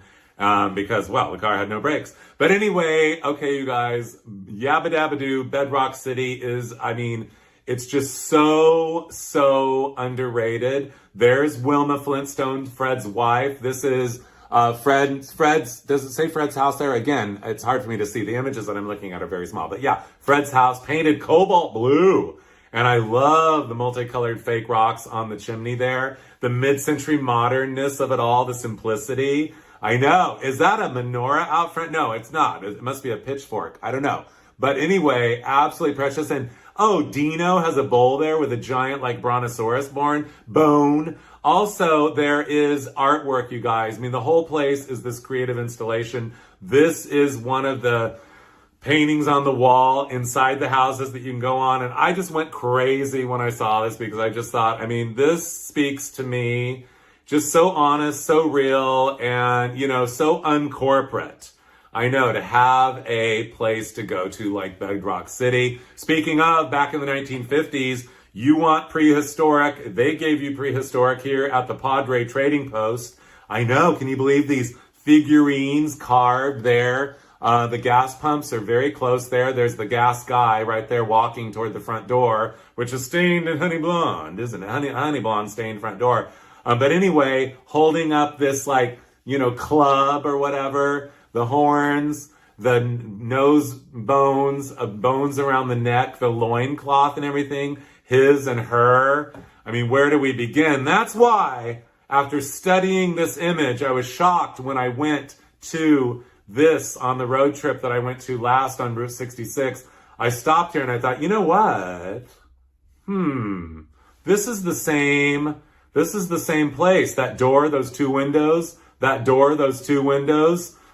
That Cadillac is no longer there. Neither are the prehistoric places, but the building still stands. And this is it. The Twin Arrows Trading Post, one of the great icons of Route 66. I hereby do declare, sadly, tragically, that I do believe that only one of the Twin Arrows still stands. But again, an icon. Not too late to bring that one back. Speaking of, oh, you guys, the Grand Canyon Caverns is not even near the Grand Canyons, but they capitalize on the name. So somebody stumbled down a hole in 1928 or whatever and discovered these caverns underground. And in 1962, they opened them to the public and you can still go down there. And I've been down there twice, and you go down this elevator, and I'm not scared of caves. I love caves because usually when I'm traveling, it's hot and I want to like cool down, and caves are usually really cool inside. So I went there. And anyway, the weird thing about this cave is that you can actually spend the night in there. At least you used to be able to for a while, at least maybe still, I don't know. Check it out. But you could spend the night in the cave. They have like a motel room right in the middle of the cave. It's like the cave is a giant motel room, and there's a bed and a nightstand. Like, what? I know. And a VCR with tapes. Can't get reception down there. Anyway, speaking of caves, I have never been to the Colossal Cave in Tucson, Arizona, but I love that giant cutout of that old-timey dinosaur, don't you? I know. And this couple, I do know for a fact that she stands out, as does he, in my memory of all the collections of slides that I found, because they traveled around the United States a lot, and she held on to poles wherever she went, like the pole of the sign. So I always call her Mrs. Polehugger. But we're not, okay, better calm down. We're not talking about Mrs. Polehugger right now. We are talking about prehistoric, still at this bowling alley in East Tucson. You will find those bowling pins, I know. They're a lot to take. They're amazing, aren't they? But on this early 60s bowling alley, you will find 3 pan-painted tile murals on the wall at the entrance, starting with, here it is now. This is a fire-breathing dragon and prehistoric people that are bowling. Bowling is a prehistoric sport. Don't you love bowling? I know. Oh, of course you do. But anyway, we could go on and on and on about the dynamics, the depth of soul and character and style of this hand-painted, one-of-a-kind little mosaic mural. It looks like we're in Ireland now, and they're drinking out of a big barrel. Some giant person has passed out against a tree, but everybody else is all dressed up Scottish, having a good time doing their bowling. And then the 1950s, when the automatic pin changer revolutionized the sport, and bowling became the favorite sport of suburbia. So, and that's when this bowling alley was built, and that's when these hand-painted tile murals were done, and they're absolutely spectacular. I love the little boy and the lady there wearing suspenders on a striped shirt, way back on the left there. And of course, the couple down on the lower right staring at the lady, keeping score. And the guy in the checkerboard shirt, the world needs more checkerboard shirts, you guys. And he must have just gotten a strike. Speaking of art, at the DeGrazia Foundation Experience Location Theme Park it's not really a theme park, but it is an environment. DeGrazia in Tucson. DeGrazia was an artist, and he built this compound. I'm not sure exactly starting when, probably the 40s, 50s, 60s, 70s. I think he died in the 80s. But he was a very prolific artist and one of the most printed artists of all time. And this is one of the more obscure paintings on the wall there at the DeGrazia compound, which you can go visit. This like iguana dragon and a bunch of little mid-century modern homes. This gives you an idea of how earthy and how colorful and how beautiful that this experience is to visit the DeGrazia compound in Tucson. Those are tin cans that are painted, that are cut and then twisted, bent and twisted into flowers there. And DeGrazia himself painted on everything. It's all cobbled together by hand. He was very successful. He was a good merchandiser of his own art, as I said, very heavily copied and published in the 50s and 60s and 70s, greeting cards, calendars, all kinds of that stuff. In the 50s, he also did fabrics. And believe me, I don't know about you, but I love textiles. And these early 1950s fabrics each one is a total treasure. I can't quite read. Fuller Fabrics, I know. I mean, they're on display there. Speaking of textiles, so I don't know about you guys, but I love tie-dye so much. And I was speeding down the road from Vegas to Phoenix on my way to the Diving Girl sign relighting party in 2013. And I saw all this yellow in the distance and all this stuff blowing in the breeze, very colorful. As I got close to it, it's a tie-dye stand out in the middle of nowhere. So, of course, I slammed on the brakes, pulled in the parking lot. This guy came out to greet me, to sell me a tie-dye t-shirt. And I will tell you, I became immediately like high as a kite. The fumes of the medicinal marijuana were everywhere, completely engulfed me. And, but that's not what inspired me to say to him, can you tie-dye a suit for me? And he said, yes, I can. Well, I just happen to have a white linen suit in the trunk of my car. I really did. So anyway, I gave him the tie-dyed suit and I said, how long will it take? He said 3 weeks. So 3 weeks came, 6 months went by, 9 months, 12 months went by, never got it. I thought, well, take chances in life. It's okay. It's okay. No big deal. Just a white linen suit. A year later, it arrives in the mail. Well, a package arrived at my front door and it was like really small. And I thought, what in the world is this? I opened it up and it was the suit, tie-dyed, folded completely origami style. I held up the pants and they unfolded kind of like perfectly. And I held them up and I thought, these are never going to fit. And the jacket was all tie-dyed origami and everything. It was really beautiful. It was like blues and greens and turquoises and purples and limes and yellows. And anyway, so this is not it, although this is kind of it. This is actually a suit that I had airbrushed by a guy in Las Vegas who did airbrushing, who later went to jail, but not for airbrushing the suit. Well, anyway, the tie-dyed suit, I was going to wear it for you today, but well, I can't fit it in anymore. But at the time when I got it, I didn't think I would fit in it, but I did. So I wore it for a few years, and anyway, maybe one of these days I'll cut down a little and be able to get into it again, because we might as well get it out in the open. Tie-dye is a timeless classic. Speaking of timeless classic, a great neon sign is forever and always for the ages to be revered and preserved. This is Cheese and Stuff. I love anything any plays where you go where there's an in the title, don't you? In Phoenix, Arizona, they've been serving them up since 1949 in this little building, and high atop there, yes, you see a globe. I don't know about you, but globe neons, I love globes. And I love neon signs. So when you have a neon sign that's a globe that says Cheese and Stuff from everywhere, I am there. Here it is at night. Oh, isn't that gorgeous? I know. Speaking of gorgeous, you guys, the greatest vintage neon sign in Tucson has to be this courtesy Chevrolet, built in 1957. Unfortunately, you cannot see from this portrait two things. One is the immense scale of this sign. There is no photo that I can take of it, even with me standing right beside it, that can give you the idea of what it's like to stand there before this sign. It is so huge. I mean, more enormous than any other car dealership sign. And basically, we might as well get it out in the open. I don't think there is a better mid-century car dealership sign standing in the United States. The lights of Courtesy and Chevrolet are glittering, and they are surrounded, as you can see, by that gorgeous blue neon, and the arrow is chasing. It is an absolute minimalist masterpiece of the absolute highest order. This is a picture of it when it was brand new in 1957. And again, I mean, you can kind of see the scale of the cars there. And then the sign is so enormous. It's still there in pristine condition. I love this slide. Of all the slides I've ever found in all my 30 years of collecting other people's old slides, this is one of my absolute all-time favorites.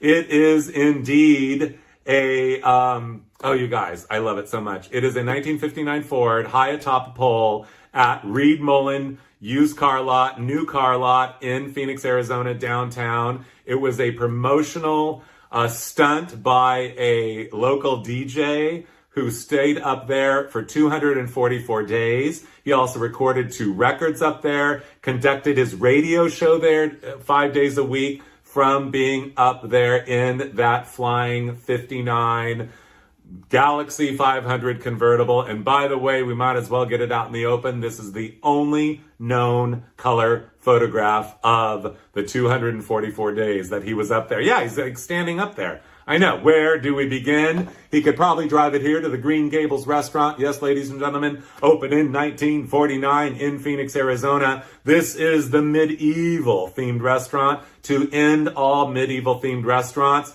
According to what I've been told, I mean, you can see there, this is a postcard.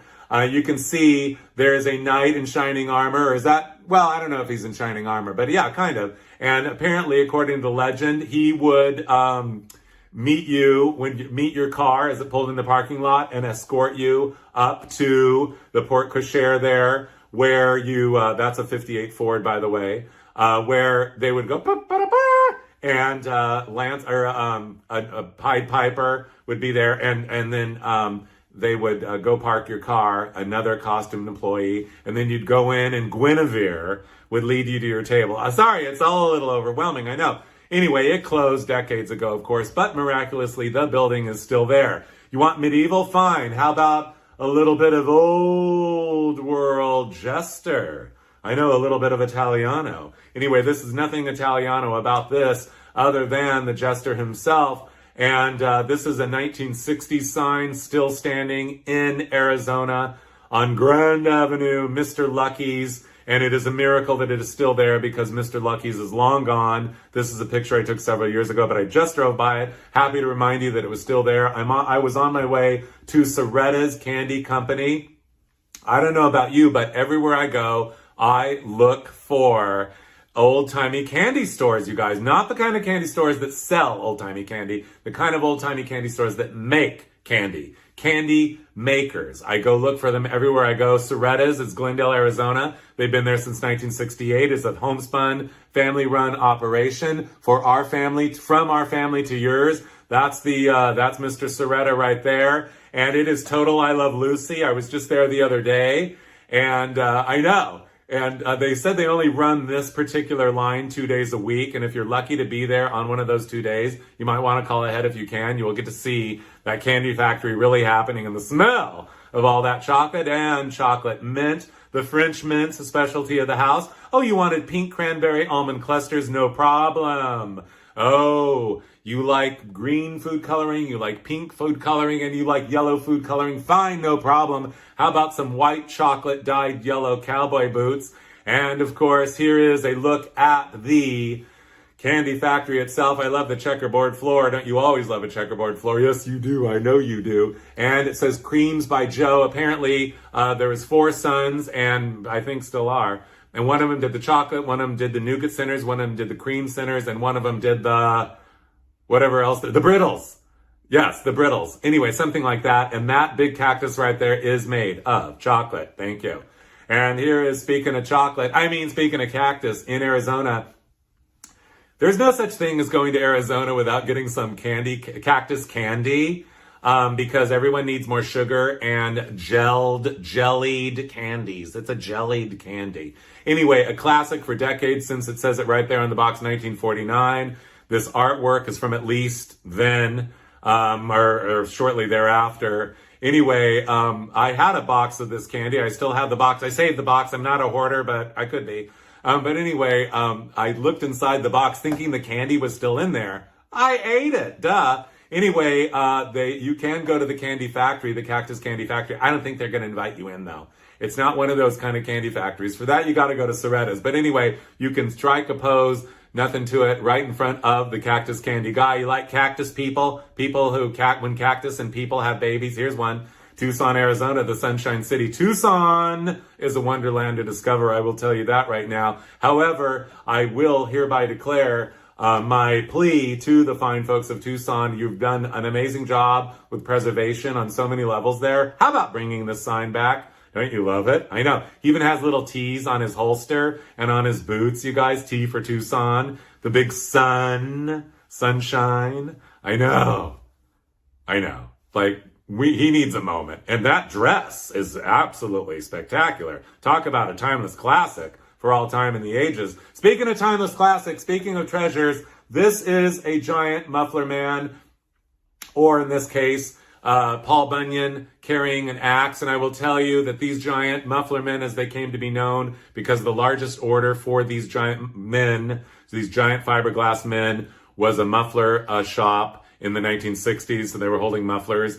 But they weren't all muffler men. The first one ever was made for a diner in Flagstaff, Arizona in 1952, made by a company in Venice, California, a boat company that didn't have a boat order one day. So they said, what are we going to do with all this fiberglass? Let's build a giant man. And so they did. And these are icons. They are highly collectible, these giant men. I don't know how much they are, but I will tell you that at the speed shop that this is in front of, it's been in front of in the, is it Cowan Heights neighborhood of Tucson? Yeah, it says it right on his shirt there.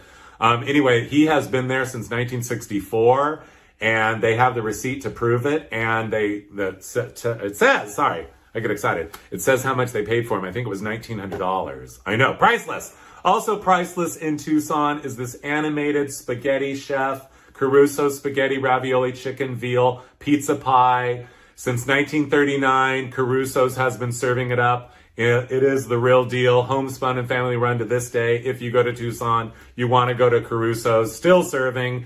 And the one thing that I can't show you because it didn't really photograph that well, but you guys, they have what I've only seen in one other, or is it two other, Italian restaurants, at a vintage Italian restaurants, a black light dining room where they have murals on the wall painted with a black light and only black. Oh, it's unbelievable. But anyway, also, you didn't want Italian, you want Pat's in Tucson, fine. How about Pat's famous chili dogs? This place is picture perfect in every way. As you can see, form follows function architecture and a giant lollipop of a sign. It is picture perfect perfection in every way, every day. Famous chili dogs, Pat's. They've been there since about 1960, still serving it up. I don't know about you, but I love when a human being and a hot dog have a baby and wearing a chef's hat and a little crown on its butt. I don't know why, I just love a little crown on its butt. It's so funny. And that giant, like Lady Gaga style scale bow tie. I know. Oh, you want vintage fast food in Tucson? No problem. You're going to have to go here to the Lucky Wishbone. Again, a picture perfect, form follows function, little stand of a building there. And I don't know about you. Oh, okay. It's like, I'm not even drunk. This is water. I don't know about you, but I love the fluorescent lights going in a zigzag pattern. Oh, I know. So wonderful. Anyway, this is their artwork that's been around for decades. The Lucky Wishbone, that is the wishbone. A little boy, a little girl. He's kind of Pinocchio. She's kind of Pippi Longstocking. He's popping a button. And she has, I've never seen this before, but look forward to the day I do, to see a little girl with pigtails, which has had a little like a Raggedy Ann style doll, like woven in. Is that genius or what? And their big sign out front, here it is, steak, finger, shrimp, delicious chicken. That is what is on the menu at the Lucky Wishbone. And that big burst of a sign that goes boom, boom, boom, boom, boom, boom, boom, boom, boom, boom, boom, boom, boom, boom, boom. Anyway, my friends in Tucson that gave me the royal tour and showed me all the vintage signage and otherwise interesting things in and places and spaces in Tucson said, we have a nickname for it. I said, well, what is it? And they said, the giant butthole. And this one, I said, well, I'm sure that you have the tiki. I know, I said, I'm sure you have a nickname for this one too. And they said, yes, they do, the flaming vagina. Well, alrighty then. Speaking of tiki, in Tucson since 1965, you might want to check out the Con Tiki. Yes, you will. It is a spectacular, well, it's from 1965. So if you like tiki bars, this would be your place. That is a tiki that has been there forever. The whole place is, well, it smells like rum when you walk in the door. And in case they have a little bit of a termite problem at the Con Tiki in Tucson, no problem. They can call up Arizona Pest Control, where you will find they've been putting out, I almost said putting out fires. No, they've been putting out the lives of pests since 1949, you guys. But I don't think this neon, the world's only neon termite, is from 1949. It's probably from the 50s, though. There it is, ready for its close-up. Of all the neon things that I've ever seen, I have to say this neon termite is absolutely one of a kind, truly spectacular, and it's still there. And I went in, and the guy who's the owner of the place bought it in 1980 from the original family. He covets it, and it is going to be there. And I said, do you still light it up? He said, come by later tonight, and I'll show you. Well, there it is in all of its glory. Life is full of surprises. Most of them are truly wonderful. I know. I mean, it's so, I love to find the unique, the unexpected. Yes, I do. Speaking of museums in Tucson, it's not called the Airplane Museum, but I'm going to call it that right now because it is an airplane museum. I don't know what kind of a jet fighter this is, because I'm more of a peacetime guy, but it is truly spectacular. You will have to admit, those sweeping style lines are truly form follows function. If you want to jet through the air at the speed of light, nearly, or if you want to have a party on a wing, this would be your place to do it. Also there, they have, this has to be President Eisenhower's plane, the first plane of the United States. Why am I blanking on what you call it? The plane of the president's plane. Yeah, that. Anyway, and they also have my favorite plane of all time, my favorite passenger plane. This is a Constellation. There were 900 of these built in Burbank, California between 48 and 58. And they had propellers. And as soon as the jet planes that we know today, the jet passenger planes that we know and still fly on today, were introduced in 1958, it was the beginning of curtains for prop planes. So you don't really see that many prop planes now, but you still do. But we're not talking about that. We're talking about those three tails on the Constellation. And there aren't many survivors of all the Constellations. But this was the most glamorous passenger plane from 1948 to 58. Yes, the Constellation with three tails. Oh, you wanted to pretend you were in San Francisco and Tucson? Well, you could do that in the 1960s. Yes, at the Ramada Inn in Tucson. I don't know why, but I'm glad. They had a cable car, not really on a cable, but nevertheless on a track. But I just, it's just like, really? I mean, how amazing to have a hotel, a motor lodge with this going around it. Clang, clang, clang with the trolley. I would sing that. I would go around and sing that all afternoon, wouldn't you? I just had to throw these slides in.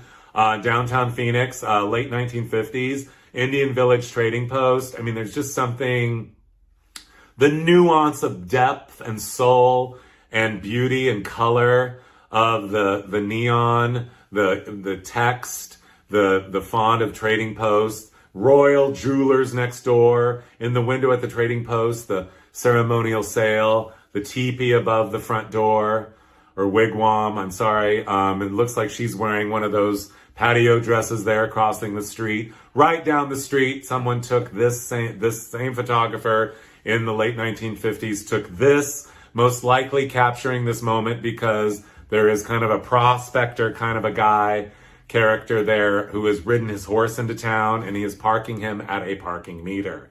Yes, he didn't have a car. So he rode his horse into town, and I love the sign that says Dinners, the family restaurant on the right, and that 19, is it a 49 or a 50 Chevrolet there without a fender skirt.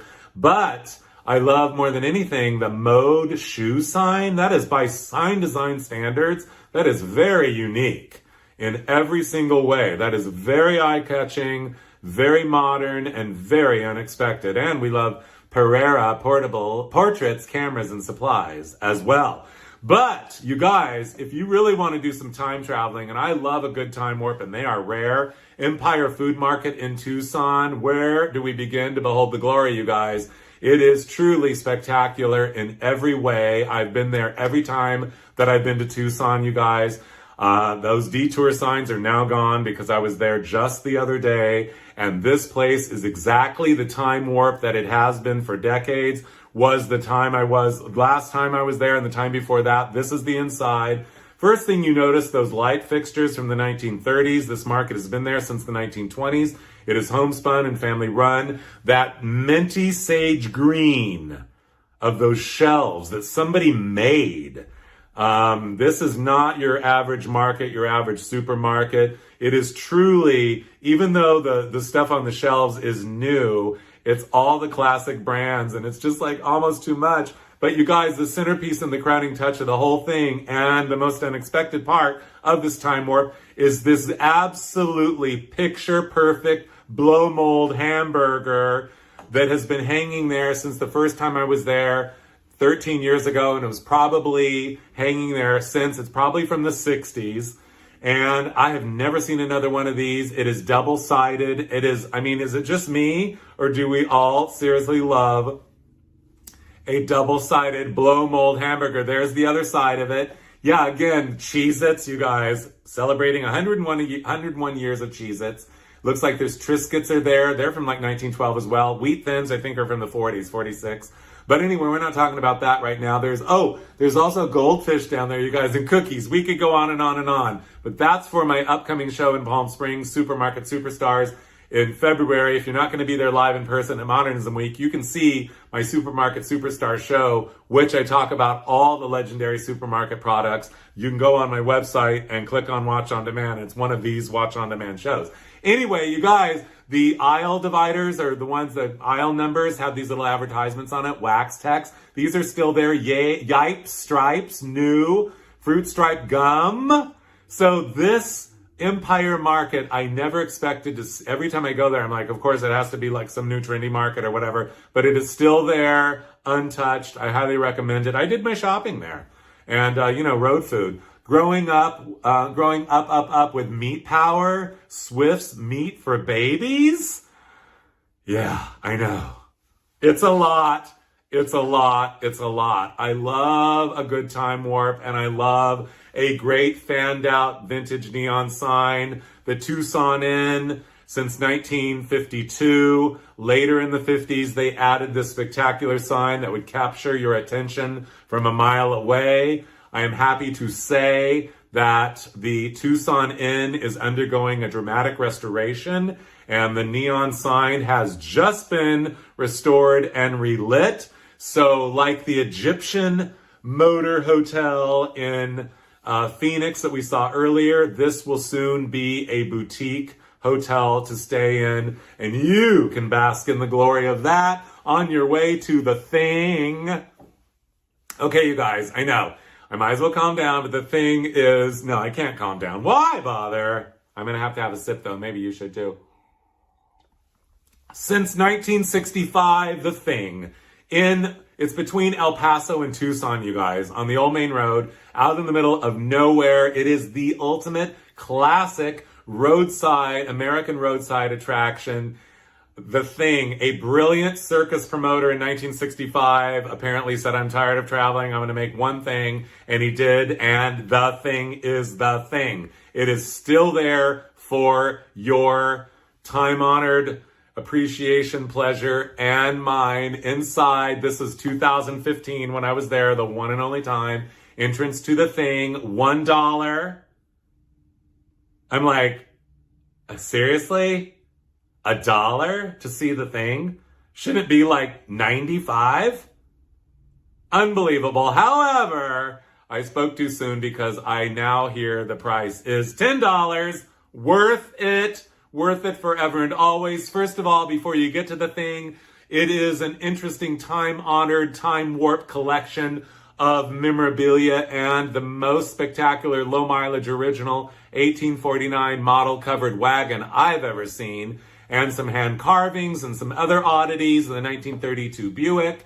This antique car was really the thing, womp, womp, womp, for transportation in 1932. You guys, we're going to get there in a second, but before we do, we also want to say, let it not go unnoticed, the thing font, that big on the bottom and tall on the bottom font is absolutely, no uncertain terms, one of the greatest fonts of all of the mid-century era. So whoever thought of that font, it is definitely the thing font. It is truly spectacular. They have oddities too, like this very special exhibit depicting ancient methods of torture is the only one of its kind in the world. Each piece is carved.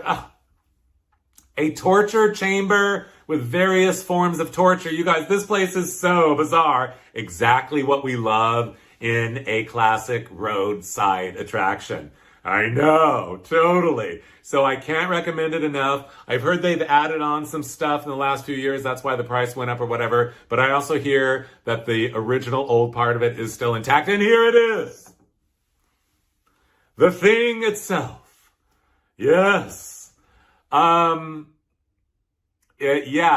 You guys, here's the weird thing about the thing is that for whatever reason, everyone knows that you cannot share it, take a picture of it, or tell people what it is. And don't think I'm going to be the one to show you a picture of it, to tell you what it is, or anything at all, even remotely similar to any of that, because you have to go there and experience and see the thing yourself. What is the thing?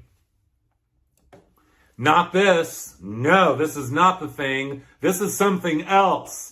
In a museum in Tombstone, Arizona. Yes, a legendary old ghost town, themed environmental extravaganza, experiential world of wonder to explore and discover in southern Arizona, Tombstone, Arizona, in a museum. You will see this, not the thing. But I don't know what this is. It's something else. But anyway, I just had to show it to you. And it is not the thing, though. Don't know. I wouldn't do that. Absolutely not. I respect a great tourist attraction. So this is in Tombstone. This is in Tombstone. Taken in the 1960s. That's a 59 Rambler wagon across the street. I can tell by the cant of the fin. Yes, indeed. And this is a figurine reenactment of the great battle, gun battle at Tombstone, Arizona with Wyatt Earp and some other guys mad at each other or whatever, but we're not talking about that right now. We're talking about the Birdcage Theater. Yes, indeed, from 1881. This is the famous landmark still standing there in Tombstone, Arizona, as is a large part of the town, you guys.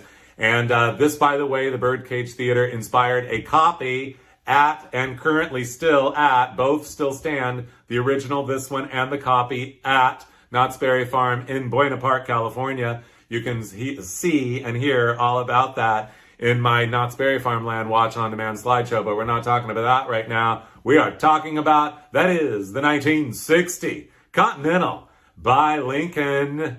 You guys, there are so many things about this car, but we're going to cut to the quick. How about that rear back slant roof line?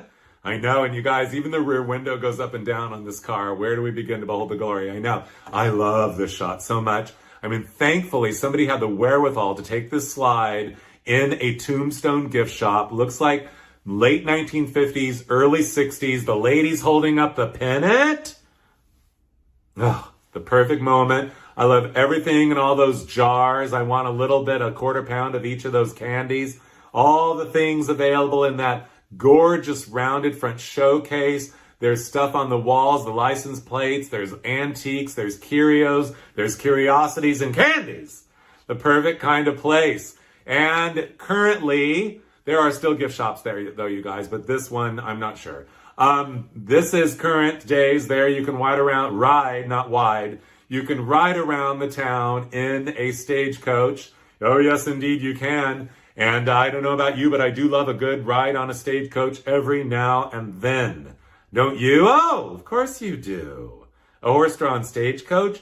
It reminds me, well, you know, they had them at Disneyland from 55 to 59, but they still have them at Knott's Berry Farm. You can go there and ride on an old-fashioned stagecoach. Anyway, we're not talking about Knott's Berry Farm right now. We're talking about Bisbee, Arizona, you guys. This is another really old town in the southernmost tip, part of central Arizona, or maybe it's east central Arizona. South central. South Arizona. Anyway, I know. And driving up and down the street, it looks exactly like this still, except that 63 Oldsmobile 98 is no longer passing by that 65 Chevrolet Impala station wagon. No, it's not, but the town still looks like that. And when you go there, you will want to stay here. And one of my favorite roadside, it's a new school vintage place, the Shady Dell. It is a collection of vintage trailers and this whole themed environmental extravaganzical experiential. This is one of the best, most spectacular trailers of all the 1950s, you guys, and you can stay in this trailer. It's a 1957 Airfloat, and what's special about this is the Airfloat company built for 1 year only. They built their classic design that they'd already been building probably for 10 years. With the famous porthole windows and that big round rear end. They built it in gold anodized aluminum to celebrate their 25th, I believe, anniversary. So very spectacular, rare as the day you will ever find a gold 57 Airfloat. You will also find there, you can stay in this. This is a flexible brand bus built in Ohio. There used to be a lot of buses running around. There are still a lot of buses running around. But this one is special because of the recessed headlights and what you can't see, but you can if you go there. That rear end, which looks very similar to the rear end of the trailer right now, you can stay. You can stay in these rooms, and they have other trailers as well. They also have a boat you can stay in there. It's truly an enchanted place, you guys. They have a lot of special events. Shady Dell. They also have a Dot's Diner there, and Dot's Diner serves up a delicious, modern yet vintagey roadside menu. So fantastic. I believe that's the owner standing there. And, if you're not the owner, I want you to tell the owner, you're a hero to me because this is truly a spectacular place. Bisbee, Arizona, Shady Dell. You got to go there. Oh, you want to go to somewhere spectacular? Sorry, womp, womp, womp. It's too late to go to Legend City, the theme park in Arizona that lasted from 1963 to 1983, but I don't know about you. I do know that you love this sign. First of all, the coming soon handwriting there is very special. Legend City, written in that Old West kind of circus, multicolors, so spectacular. An 87-acre family amusement park, an Arizona investment. Well, never mind that. These two guys there with a box plaid, royal blue, black lapel, and striped band around that straw hat, white gloves, probably pointing people in there. I'm not sure who parked their Rambler. Yeah, I didn't know this show was going to have a Rambler theme, but it does. Park their Rambler by the sign there. But anyway, here is the place, Legend City. Yes, if you talk to an Arizonan of a certain vintage, they will tell you it was a Disneyland wannabe. The legend of the Legend City says that some people who had worked and designed Disneyland came together here and worked on this theme park as well. As you can see, I don't need to go over all the various details of why it looks and acts and feels like Disneyland. But anyway, it does. There were several attractions that were very reminiscent of Disneyland. This is the main gate there. Apparently, somebody thought it was a drive-through, somebody in their turquoise 1953 DeSoto, but we're not talking about DeSotos right now. We're talking about this place is only like a year old, and it always says, watch for reopening soon. Plagued with problems from the beginning. Yes, indeed. All of these Disneyland wannabe theme parks had a really tough time. Legend City was no I almost said no attraction. No, it was an attraction. As I said, it lasted for just 20 years. Here is their Autopia. And how much do we love Autopia at Disneyland? These little sports cars that you could ride around and play bumper cars with, even though they didn't want you to play bumper cars with, just like they don't at Disneyland. The teacups, polka dots, extra points for the polka dots, I have to say. Yeah, I mean, total Disneyland ripoff, but we're not mad, whatever, we get it. Inspired by Disneyland. And this is the star of the show there at Legend City. This is Vonda K. Van Dyke. Vonda K. Van Dyke, a ventriloquist, a great beauty there. And she was the star of the stage show there with her ventriloquist doll. And I don't know what's going on with that satin dress and those beads on one side and over the other shoulder. I don't know. But anyway, we're not talking about that. As you can see, indeed, Vonda K. was a great beauty. She went on to win Miss America in 1965. So congratulations, Vonda K. Van Dyke, for becoming crowned Miss America. And she did her talent, was the ventriloquist talent. By the way, she was also the only Miss America ever crowned that was also crowned Miss Congeniality. Don't you love that? I know. Now, she is of the age now. Time marches on. There's no way we can stop it. She is of the age now. She would probably be perfect to live here at Sun City, the world's ultimate retirement community that started in suburban Phoenix in 1960. And I love it. It says, don't miss the Hawaiian show. This sign is from the 70s. But America's most famous resort, retirement community. Models. Here's a model right here. Definitely a 1960s model. This is where according to them, the best place on the planet to go to retire. And what's unique about this home more than anything is the golf cart in the driveway. And what's also unique about this whole place, you guys, is that thankfully a miracle has occurred, and much to my shocking surprise, they saved the original model home. And actually, it was lived in for decades, but they brought it back. You can visit the model home now, the original first model home. It was called the Kentworth. Anyway, it is the museum at Sun City. I was in Phoenix last week, and my friend Marshall, who you saw I was having dinner with 13 years ago in the photo at Bill Johnson's Big Apple, said, if there's one place you have not been, you have to go see the museum at Sun City, the model home. Well, first of all, I'm in. It's pink. I know. And I love any house painted in the color of an Easter egg, don't you? Or bubble gum. Also, the serpentine trim on everything, the rickrack trim on the windows, the crisscross. I mean, it's like classic mid-century modern meets storybook. Carport. And, of course, in the carport, what do they have but 2 vintage golf carts? I believe the one, the Cushman there, is a classic, as is the other one. The Cushman, though, is the older one.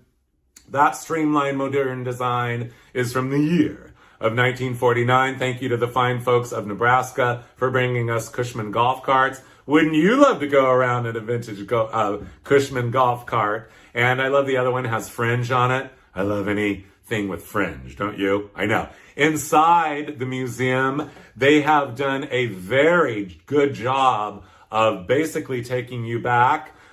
This is French provincial style furniture from the early 60s. It was very prominent in the day. If you didn't want mid-century modern or Western ranch, no problem. Or tiki, exotic theme furniture, you could choose from French provincial. Basically, back in the day, furniture stores were divided into lands of style, kind of like Disneyland is divided into lands of style. The kitchen, I know the legs on that coffee table and those end tables. It's too much. The hanging lamp, I know. Anyway, the kitchen is picture perfect there at the museum at Sun City. The pink stove, the pink tile, the little pink countertop, the little chest of built-in drawers, and we could go on forever about that spellbinding finish of that pink aluminum on the freezer door there. not to mention the fishtail handles. Mid-century design is so inspired and inspiring and unique and special. And we love beholding the glory of all of the various details of the wonder of it all. The bathroom is no exception. I love the pink. Again, the pink. Everything's pink. So the scale on the floor to weigh yourself.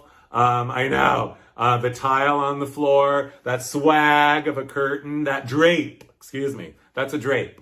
And I love the hair dryer there with that plastic hose and that big plastic bag you'd put over your head. My mother had that hair dryer. And occasionally as a child, I don't know why, I would have to use it. But anyway, and the little tissue box. Anyway, the tile counter, the shape of the little counter there, the sink, the cupboards and everything, very mid-century modern. And here he is himself, Del Webb, the mastermind behind it all. And you get to learn all about Sun City there. You get to learn about Del Webb, what a guy he was. One of the most successful builders of his era, of the 30s, 40s, and 50s, and 60s. And that is a cutout of him. He is not still standing there wearing his 1961 suit. No, he's not. But don't you love the TV? I know. French provincial legs. There are photos galore of everything having to do with Del Webb's history and the history of Sun City. This is the J.C. Penney store he built downtown Phoenix in about 1950. Here it is on opening day with all the flags and pennants flying around.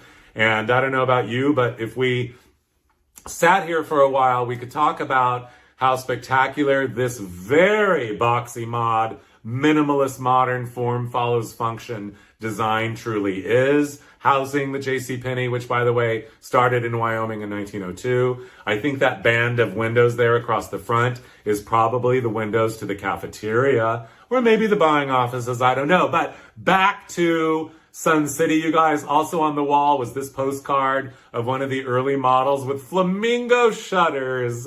Shutters on your flamingo. If that's not enough to send your spirit over the stratosphere, I do not know what is. These ladies will, of all of the millions of groups and communities in the realm of the world of Sun City, past and present, one of the most iconic groups.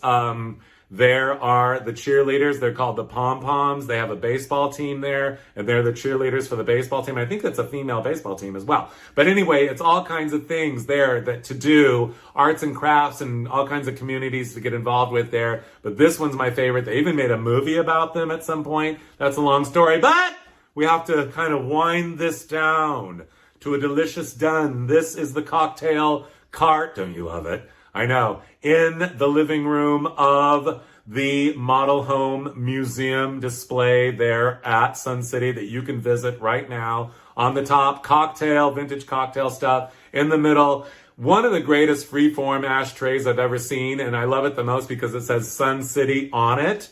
Where are you going to find one of those? I don't know. But at the bottom, we see this, and that is the cactus glasses. Anybody who's ever been in a thrift store or an antique mall has seen these classic collectibles. The pitcher, the glasses, there were also plates, there were china and other shapes of glasses. Anyway, they were giveaways at the Blakely gas station chain in Arizona in the 1960s, maybe the late 50s as well, I'm not sure, but they are thrift shop and antique mall gold now. And this would be my favorite way to learn about all the different kinds of cactuses. Saguaro, yucca, the Oregon pipe cactus, the ocotillo. It goes on and on and on. But we are talking about Phoenix, so let's talk about the Phoenix. In Phoenix, you guys, the miracle that is the final grand finale of this show is this. The Phoenix. Yes, at Phoenix Airport, Sky Harbor Airport. And how much do you love the fact they call it Sky Harbor Airport in Phoenix? In 1962, they built Terminal 2, and they hired an artist to do 3 panels You can see the middle and the third panel there, but most importantly, the middle panel of a giant phoenix. It is a multimedia collage, painting, different things. I wish you could see it a little better, but you can see these 1960s people are standing there in awe of it, as many people did for decades and decades and decades, until they got rid of it about 10 years ago or so. However, I will tell you, that was not a dark cloud with a dreary, dreadful ending. No, this is a story with a happy ending. For just a couple of months ago, the rent-a-car building at Phoenix Sky Harbor Airport was built, and they rededicated the 3 panels of this mural. I have not been there yet to see it in person, but preservation wins. So for that, I want to say, let's keep preserving. The great American pop culture of the mid-century era is a glory to behold in every way, every day. I also want to say thank you for joining me for Arizonaland. I want to say thank you for your support, because you being here makes it possible for me to continue sharing my passion and fashion, which is genuine from the heart. And there is more in store. So with that said, I want to say thank you again for joining me for Arizonaland. Behold the glory. I know. See you next time. Bye-bye.